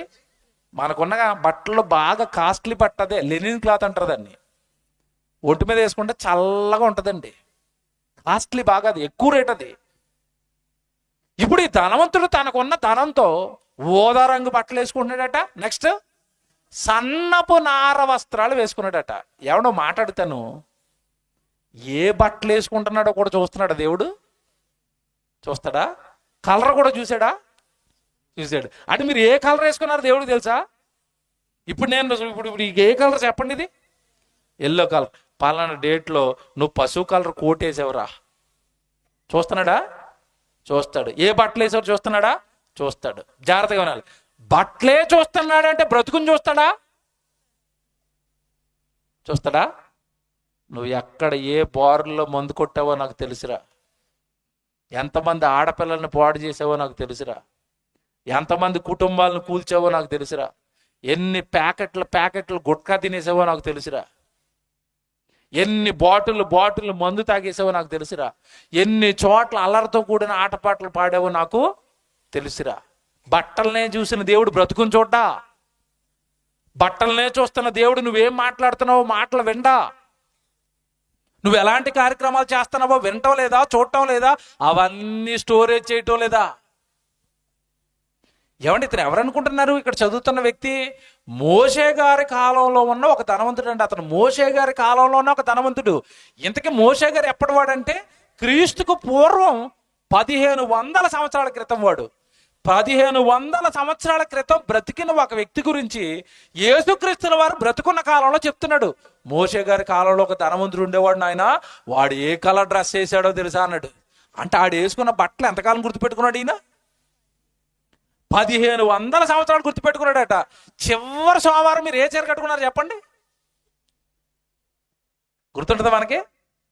గుర్తుండదు. పోయిన మీటింగ్లోనే వచ్చిన పాస్టర్ గారు ఏ బట్టలు వేసుకున్నారు చెప్పండి? తెలీదు. 1500 సంవత్సరాల క్రితం భూమి మీద ఒక్కడు ధనవంతుడు అట. వాడు ఏ బట్టలు వేసుకున్నాడో యేసుప్రభు చెప్తున్నాడండి. అంటే మనుషులను ఎంత బాగా చూస్తున్నాడు దేవుడు, వాళ్ళని ఎంత బాగా గుర్తుపెట్టుకుంటున్నాడు చూడాలి మీరు. అందుకే చెప్పాను, మానవ జన్మ మామూలు జన్మ కాదండి, ఇది కారణ జన్మ. ఏ క్షణం దేవుడు నిన్ను చూడకుండా వదలటం. ఆకాశము నుండి నరులను ఆయన ఏం చేస్తున్నాడు? పరిశీలించి చూస్తున్నాడట. కన్నులారా పరిశీలించుచున్నాడు. కన్నులారా పరిశీలించుచున్నాడు అని ఉంటుంది బైబిల్లో. ఎందుకంటే నీ జన్మ చాలా గొప్పది. జగత్తు పునాది వేయబడక మునుపు కోరుకున్నాడు నువ్వు పుట్టాలని. ఇంత అద్భుతమైన జన్మని భూమి మీద 60-70 ఏళ్ళు మాత్రమే ఉంటుంది. ఈ చిన్న జీవితంలో నువ్వేం చేస్తావు ఆయన కోసం, ఏం మాట్లాడతావు ఆయన కోసం అని కళ్ళప్పగించి చూస్తుంటే మనం చేసే పనులేంటి చెప్పండి? భూమి మీద పాపాలు, నేరాలు. ఈ ధనవంతుడు ఏం చేస్తున్నాడట? వాడు ప్రతి దినము చదవండి అక్కడ, ఊదా రంగు వస్త్రాలు వేసుకున్నాడు, సన్నపు నార వస్త్రాలు వేసుకున్నాడు. నెక్స్ట్ ఏమన్నా చదవండి అక్కడ, ప్రతి దినము బహుగా సుఖపడుతుండు వాడు. అంటే అర్థం ఏంటి? ప్రతి దినము బహుగా సుఖపడుతున్నాడు అంటే అర్థం ఏంటి? సుఖపడడానికి మనిషి ఏం చేస్తాడు? తినడంలో కొంతమంది సుఖపడతారు, త్రాగడంలో కొంతమంది సుఖపడతారు, ఏమండి వ్యభిచారం చేస్తూ కొంతమంది సుఖపడతారు, ఆటలు పాటలు పాడుతూ కొంతమంది సుఖపడతారు, సినిమాలు చూస్తూ కొంతమంది సుఖపడతారు, విందుల్లోకి వెళ్ళి విందులు వినోదాలు అనుకుంటూ కొంతమంది సుఖపడతారు. మొత్తం మీద వీడు ప్రతి దినము ఏం చేస్తున్నాడట? సుఖపడాలి. కొంతమంది ఉంటారండి, వాళ్ళ సుఖం అదొక రకమైన సుఖం. గ్యాప్ వస్తే పడుకుంటాడు. కొంతమంది చూసారా, ఏ పని లేదు అలా కూర్చొని నిద్రపోతారు కొంతమంది. ఇలాగా సుఖం చూసారా? సుఖపడాలి, సుఖపడాలి, తినాలి, త్రాగాలి, నిద్రపోవాలి, సంపాదించాలి, ఆటలాడాలి, పాటలు పాడాలి, డ్యాన్సులు వేయాలి, సుఖపడాలి, సుఖపడాలి, ఎంజాయ్ చేయాలి. ఏమంటే అక్కడ వాడి గురించి ఓ మాట రాయబడి ఉంది. ఏమనుంది అక్కడ? ఎప్పుడెప్పుడు సుఖపడ్డాడట? ప్రతి దినము. ఏమంటే వాడు ఇశ్రాయేలుడు అండి. ఇశ్రాయేలుడికి శనివారం ఏ దినం చెప్పండి? విశ్రాంతి దినం. అంటే ఇప్పుడు విశ్రాంతి దినంలో దేవుడి దగ్గరికి వెళ్ళడా? ప్రతి దినము సుఖపడేవాడికి ఇంక దేవుడు ఎక్కడండి? ప్రతి దినము వాడికి లోకమే. ప్రతి దినము లోకంలో పడి తినటమే, త్రాగటమే, సుఖించటమే, ఆనందించటమే. ప్రతి దినము బహుగా ఏం చేశాడట? సుఖపడ్డాడు. మనిషి కూడా ఈరోజు ఏమనుకున్నాడు చెప్పండి? నిజాలు మాట్లాడుకుందామండి. మనం ఏమనుకుంటాం చెప్పండి మీ మనసుల్లో? ఉదయాన్నే పనికి వెళ్ళి అలా పని ప్రారంభించగానే పైన సూర్యుడు అలా వచ్చి కొట్టగానే ఏమి జన్మండి, ఏం లేదు నాకు, సుఖం లేదు, సుఖం లేదు నాకు, సుఖపడిపోవాలి, నేను ఈ పని ఉండకూడదు, నాకు నేను అలా చప్పట కొట్టగానే నలుగురు రావాలి. ఎవరు? పనివాళ్ళు. అంతే కదండి. డబ్బు ఉంటాయి, సుఖం ఉంటుంది. మాకు డబ్బు లేదండి, మాకేం లేదు, సుఖం లేదు. ఏమన్నా మాట్లాడినా సుఖం అంటే ఏంటి, సంతోషం అంటే ఏంటి చెప్పండి? సంతోషం అంటే ఏంటో తెలుసా? మనం అనుకుంటాం కాలు మీద కాలు వేసి కూర్చోండి సంతోషం అని. ఆ కాలు మీద కాలు వేసి కూర్చున్న ధనవంతుని అడగండి, నువ్వు సుఖంగా ఉన్నావని. సోనియా గాంధీ గారికి ఫోన్ చేయండి, ఎవరి దగ్గర నెంబర్ ఉంటే, అమ్మగారు మీరు సుఖంగా ఉన్నారని అడగండి. ఏం సుఖం, నా బీజేపీ వాళ్ళు లోపల ఎప్పుడే చేస్తారని భయపడుతున్నాం. జగన్ గారిని అడగండి, ఏదైనా ఒక ఎమ్మెల్యే గారిని అడగండి, లేదా ఒక కోటీశ్వరిని అడగండి, నువ్వు సుఖంగా ఉన్నావని. డబ్బులుంటే సుఖపడతామనుకున్నది భ్రమ. డబ్బున్న వాడికి mind and tension and pressure అండి. ఎవడొచ్చి వెనకాల నుంచి ఎప్పుడు పొడి చేస్తాడో తెలియక చుట్టూ బౌన్సర్లు ఎట్టుకుని తిరుగుతూ ఉంటాడు. ప్రాణహాని ఉంటుంది డబ్బున్నవాడికి. తెలుసా లేదా మీకు? ప్రాణహాని ఉంటుందండి. వాడు కన్నులారా డబ్బును చూడటం తప్ప అనుభవించడానికి ఏమీ ఉండదు. ఇందా చెప్పాను కదా, డబ్బున్నవాడు బంగారం తింటాడా? ఆడు అన్నమే తినాలండి. ఇప్పుడు రైస్ ప్యాకెట్ ఎంత చెప్పండి? రైస్ ప్యాకెట్ 1500 అండి. ఇప్పుడు మనం వెళ్ళినా 1500, ధనవంతుడు వెళ్ళినా నువ్వు అది అన్నం తినాలి, ఆడు నేను ధనవంతుడిని, బంగారంతో చేసిన రైస్ ఇవ్వండి అంటాడా? ఆడు వరి పంట తినాలి. మనం అనుకుంటామండి ఏదో డబ్బులో సుఖం ఉందని, ఏమీ లేదు. కానీ ఈ ధనవంతుడు ఏం చేశాడంటే తినటం, బట్టలు కట్టుకోవటం, మందు త్రాగటం, తినటం, త్రాగటం, తినటం, త్రాగటం, బట్టలు వేసుకోవటం, తినటం, త్రాగటం, బట్టలు వేసుకోవటం, ఇదే సుఖం, ఇదే ఆనందం అనుకున్నాడు. అతనితో పాటునండి అతనికి దగ్గరలోనే అతని ఇంటి ముందే ఒక అతను ఉన్నాడట. ఎవరు? లాజరు. ఆ లాజరు ఎవరట? దరిద్రుడు. జాగ్రత్తగా ఉన్నాడు. లాజరు అని ఒక దరిద్రుడు ఉండెను. అతడు ఒంటి నిండా ఏమున్నాయి? కురుపులు ఉన్నాయి. తినడానికి ఏమి లేదు, తిండి లేదు, ఉండడానికి ఇల్లు లేదు. ఇతను ఎక్కడున్నాడు? చివరికి వచ్చి దరిద్రుడు లాజరు ఎక్కడున్నాడు? ధనవంతుడు వాకిలు అంటే ఏం చెప్పండి? ఇంటి బయట ఉండే దాన్ని ఏమంటాం? వాకిట. అంటే ఇప్పుడు ఎక్కడ ఉండిపోయాడు దరిద్రుడు? ధనవంతుడు ఇంటి బయట ఉన్నాడు. ఇంటి బయట ఉండిపోయి, అయ్యా మీరు తినగా మిగిలిపోయిన రొట్టె ముక్కలు ఏమైనా ఉంటే నాకు పెట్టండి అన్నాడు. బాగా వినండి. ఇప్పుడు వీళ్ళిద్దరూ బాగా వినాలి. వీళ్ళిద్దరిలో లోకం సైడ్ నుంచి ఆలోచిద్దాం మనం. మీరు ఆలోచిద్దాం. మీ ఊర్లోనే ఒక అతను ఉన్నాడు, బాగా ధనవంతుడు. ఇంటి ముందు ఒక అడుక్కునేవాడు ఉంటున్నాడు. కొంచెం ఏమన్నా పెట్టండి అయ్యా అని అడుక్కుని ఆ మెట్ల దగ్గర కూర్చున్నాడు. వీడేమో అలాగా మంచి కోట్లు సూట్లు వేసుకుని కారులో తిరుగుతున్నాడు. వీళ్ళిద్దరిని చూసి వీళ్ళిద్దరిలో ఎవరి పొజిషన్ బాగుందంటే మీరు ఏమంటారు? తక్కువని. వాడికి ఏంటండి, వీడేటండి పాపం ఏదో శాపం తగిలిందండి. ఎవరికి? తిండి లేకపోవటం, బట్టలు లేకపోవటం, ఇల్లు లేకపోవటం శాపమా? శరీరానికి ఇవేవి లేకపోయినా పర్వాలేదు. శరీరం ముగించిన వెంటనే ఆత్మ బయటకు వస్తుంది. దానికి ఏమైనా సంపాదించావా భూమి మీద? శరీరానికి ఆస్తి సంపాదించడం కాదు, ఆత్మకి ఏమైనా సంపాదించావా? వీళ్ళు విషయం ఏంటంటే ఇక్కడ కూర్చున్న వాళ్ళిద్దరిలో వాడు శరీరానికి ఆస్తులు సంపాదించుకొని సుఖపడుతున్నాడు. కానీ లాజరు శరీరానికి ఏమి సంపాదించలేదు, ఆత్మకు సంపాదించాడు. ఏమి సంపాదించాడు? ఏమండి, వాడు నిజంగా దరిద్రుడు అయిపోయాడు అని మనం చదువుకుంటాం. కానీ ఎందుకు దరిద్రుడు అయిపోయాడంటే తనకున్న ఆస్తి అంతా దేవుడి కోసం ఖర్చు పెట్టేశాడు. లాజరు దరిద్రుడికి కనుక పరదేశం ఇచ్చేశాడు, పరలోకం ఇచ్చేసాడు అనుకుంటారేమో. భూమి మీద చాలా మంది ఉంటారు దరిద్రులు, వాళ్ళందరికీ ఇచ్చేస్తాడు అనుకుంటారు ఏంటి? ఆ దరిద్రత ఆయనకి ఎందుకు వచ్చిందంటే దేవుడి పని విషయంలో. ఇప్పుడు చెప్పాను కదా, ఇందాక నిలబెట్టాను కదా, పిల్లలు వీళ్ళు రాత్రి పగలు దేవుడు దేవుడు అనుకుని తిరుగుతుంటే వాళ్ళ ఇంటికి వచ్చి చూడండి, వాళ్ళ ఇంట్లో ఏముంటాయి ఇప్పుడు? సంపాదించుకునేవాడు ఇంట్లోనే సరిగా ఉండట్లేదు. ఇప్పుడు వీళ్ళు రాత్రి పగల్లో దేవుడు అని తిరుగుతుంటే వాళ్ళ ఇంట్లో ఏముంటుందండి? లేమి. ఏదో అలా తినడానికి కట్టుకోవడానికి ఉంటాయి అంతే. అన్ని కష్టాలతో ఉంటాయండి వీళ్ళ జీవితాలు. ఇక్కడ నిలబెట్టని చూసారు, వీళ్ళ జీవితాలు అన్ని కష్టాలతో ఉంటాయి. చాలా మంది అనుకుంటారు, ఆ ఊర్లో ఉన్న వాళ్ళు కూడా వీళ్ళని చూసి అదే అనుకుంటారు, వీళ్ళకేం పిచ్చి పట్టింది రా, తెల్లారులైతే బండి వేసుకుని పోతారు. ఎక్కడికి? తెల్లారులు వేస్తే ఎక్కడికి పోవాలి? పనికి పోవాలి. వీళ్ళు ఎక్కడ పోతున్నారు? సువార్త. వీళ్ళకేం పిచ్చి పట్టిందిరా అనుకుంటారు. ఏమండి, పిచ్చి పట్టిందా? వీళ్ళకి బుద్ధి వివేకం తెలివి వచ్చిందా? మీరు చెప్పండి. వీళ్ళు శరీరానికి ఏమి సంపాదించుకోవట్లేదు. ఇప్పుడు దేనికి సంపాదిస్తున్నారు? ఆత్మ ఆత్మ ఆత్మ ఆత్మ సంబంధమైన చక్కగా ఈ పని అంతా సమకూర్చుకుంటున్నారు. ధనవంతుడు శరీరం కోసం సుఖపడుతున్నాడండి. ఆ లాజరు అప్పటికే దేవుడి కోసం బ్రతికి దరిద్రతలోనికి వచ్చేసి ఆ వాకిట్లో పడుండిపోయాడు. సడన్ గా ఒక రోజు ఏం జరిగింది చూడండి. అక్కడ చదవండి, తర్వాత వచ్చిన చదవండి. అక్కడ వచనం చెప్పండి. 22వ వచనం అందరు చూడండి అమ్మా బైబిల్లో. 22వ వచనం, ఆ దరిద్రుడు చనిపోయి దేవదూతల చేత అబ్రహాము రొమ్మును ఆనుకొనుటకు కొనిపోబడెను. దరిద్రుడు చనిపోగానే ఎవరొచ్చారమ్మా? దేవదూతలు. దరిద్రుడు చనిపోతే దేవదూతలు ఎందుకు వచ్చాయి? దేవదూతలు ఎవరి చేతుల్లో ఉంటాయి? దేవుడి చేతుల్లో ఉంటాయి. ఆర్డర్ వేసి లాజరుని తీసుకురండి అని ఎవరు పంపారు? ఇప్పుడు దేవుడు పంపాడు. బాగా వినండి, దరిద్రుడి దగ్గరికి దేవదూతలు వచ్చాయా? అంటే మన దగ్గర డబ్బున్నా డబ్బు లేకపోయినా, ధనం ఉన్నా ధనం లేకపోయినా, ఆరోగ్యం లేకపోయినా, మనం దేవుడి కోసం బ్రతికేస్తే చచ్చిపోయిన మరుక్షణం మరో ప్రపంచంలోనికి మనం తీసుకెళ్ళడానికి ఎవరు వస్తారు? దేవదూతలు వస్తాయి. మరి ఇప్పుడు వీడి దగ్గర డబ్బు ఉంది కదా, ఎవరి దగ్గర? ధనవంతుడి దగ్గర. వాడు చచ్చిపోయాడు, వాడిని తీసుకెళ్ళడానికి ఎవరైనా దేవదూతలు వచ్చారా? చదువుతారా తర్వాత మాట? తర్వాత ఏమనుంది అక్కడ? ధనవంతుడు కూడా చనిపోయి పాతి పెట్టబడెను, అప్పుడు అతడు పాతాళములో బాధపడచ్చు. అండర్లైన్ చేయండి. ప్రారంభంలో చదువుకున్నారు ఈ మాట. ఏ మాట? పాతాళము ఎవరిని పట్టుకుంటుందని చదువుకున్నారు? పాపము చేసిన వారిని పాతాళం పట్టుకుంటుందంటే ఇప్పుడు ధనవంతుడిని ఎందుకు పట్టుకుందో చెప్పాలి నాకు. అందుకే చెప్పాను, మీరు చాలా సంవత్సరాలు చదివారు కదా, నేను చెప్తానని. పాపం చేసిన వారిని కదండి పాతాళం పట్టుకోవాలి. మరి ఇప్పుడు ఎవరిని పట్టుకుంది? ధనవంతుడు ఎందుకు పట్టుకుని చెప్పాలా? ధనవంతుడు వ్యభిచారం చేశాడని ఉందా?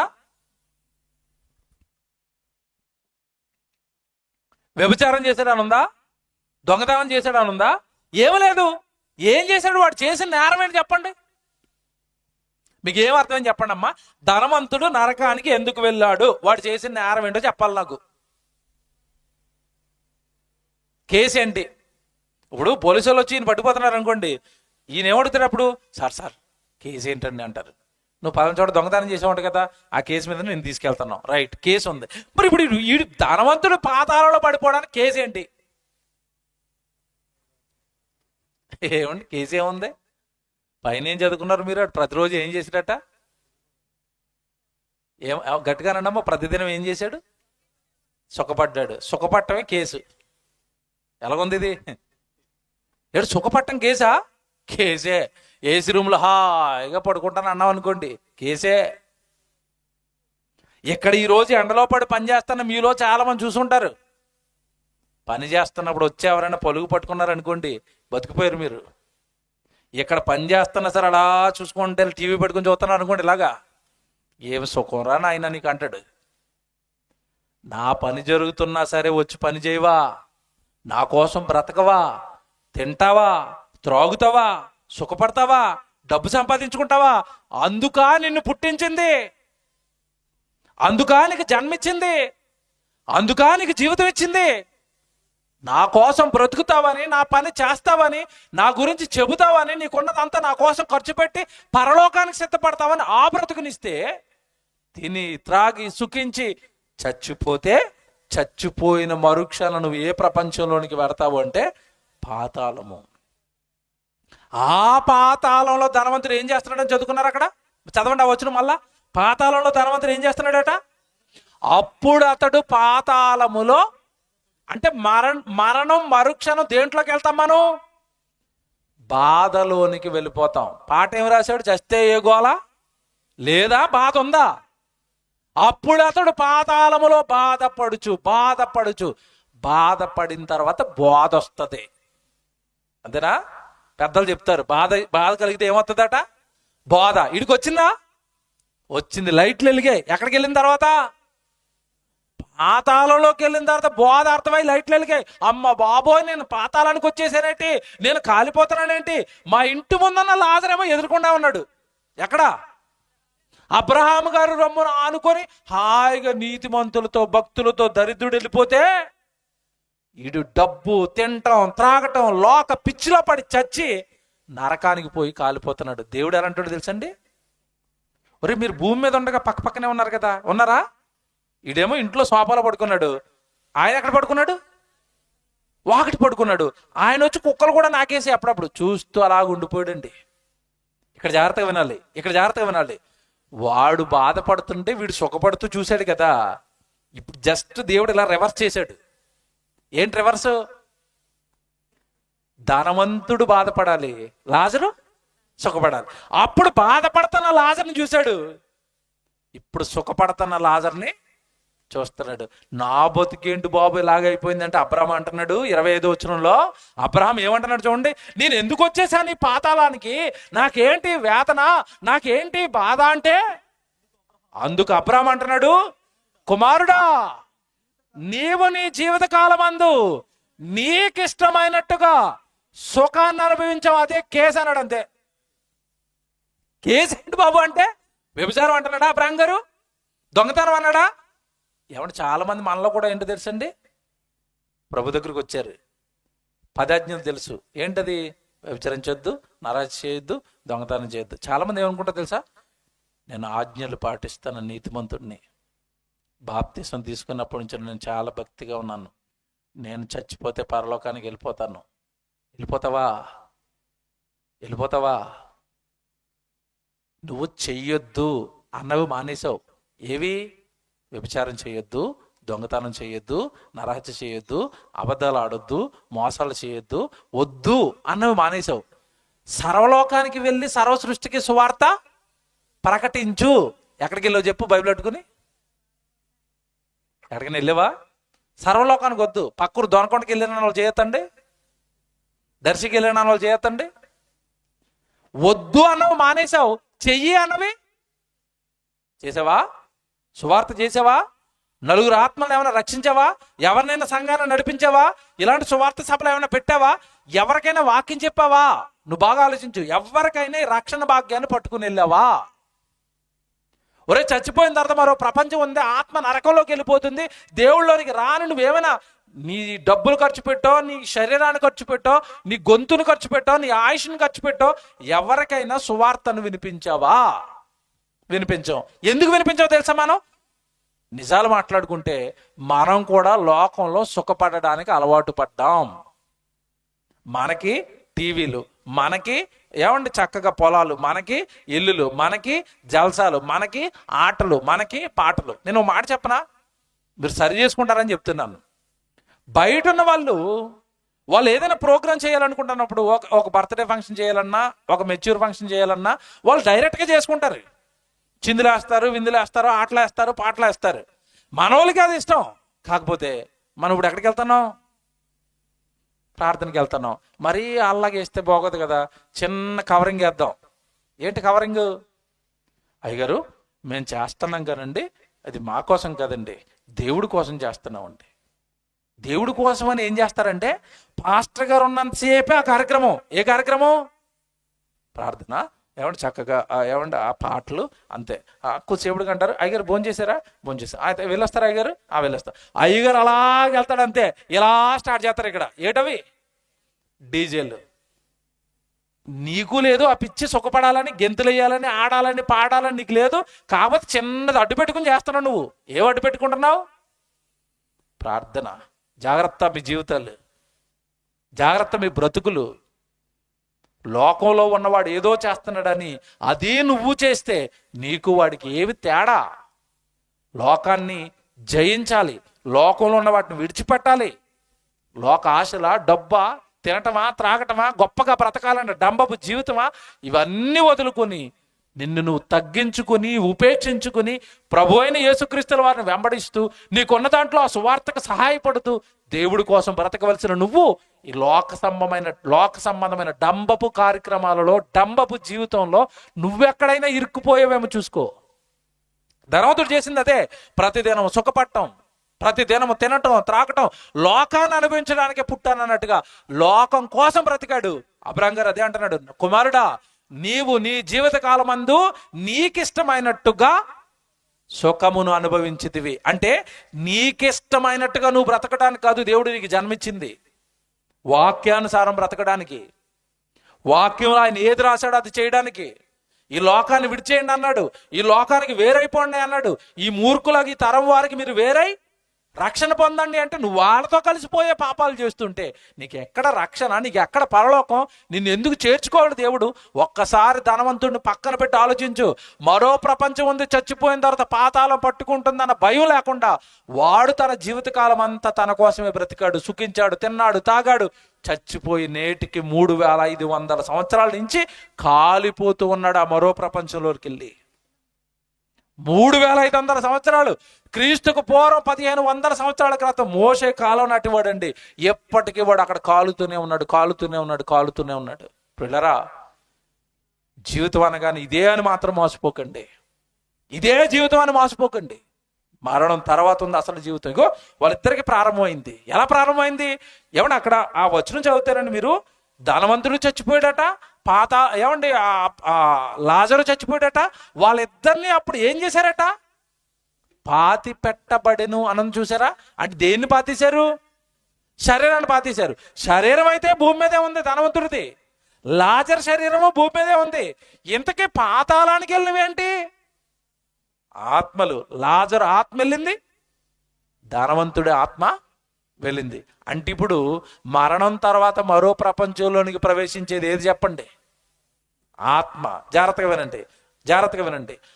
ఆత్మ నిత్యము ఉండిపోయేది, శరీరం 60-70 సంవత్సరాలు బ్రతికేది. ఇప్పుడు దేనికోసం బతుకుతున్నాం మనం? ఆత్మ కోసమా, శరీరం కోసమా? ఆత్మ కోసం ఆలోచించే వాళ్ళు ఎంతమంది ఉన్నారు? ఆత్మ గురించి నా బ్రతుకును చక్కపెట్టుకోవాలంటే ఆత్మ నరకానికి వెళ్ళిపోతుందని భయపడే వాళ్ళు మనలో ఎంతమంది ఉన్నాం? కనుక దేవుని పిల్లలారా, మరణం తర్వాత మరో ప్రపంచంలోనికి వెళ్ళేది, ప్రవేశించేది నీ ఆత్మ. ఆత్మను రక్షించుకోవాలి, ఆత్మను సరైన మార్గంలో పెట్టుకోవాలి.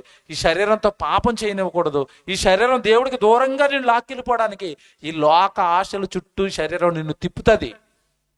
లోకపు పాపాల చుట్టూ నిన్ను తిప్పుతుంది. లోకపు ఆశలు నీకు ఎరగా వేసి దేవుడిలో నుంచి, పరిశుద్ధతలో నుంచి నిన్ను పడగొట్టేస్తుంది. కనుక వాక్యాన్ని అంటు పెట్టుకుని బ్రతకాల్సిన వాళ్ళం మనం.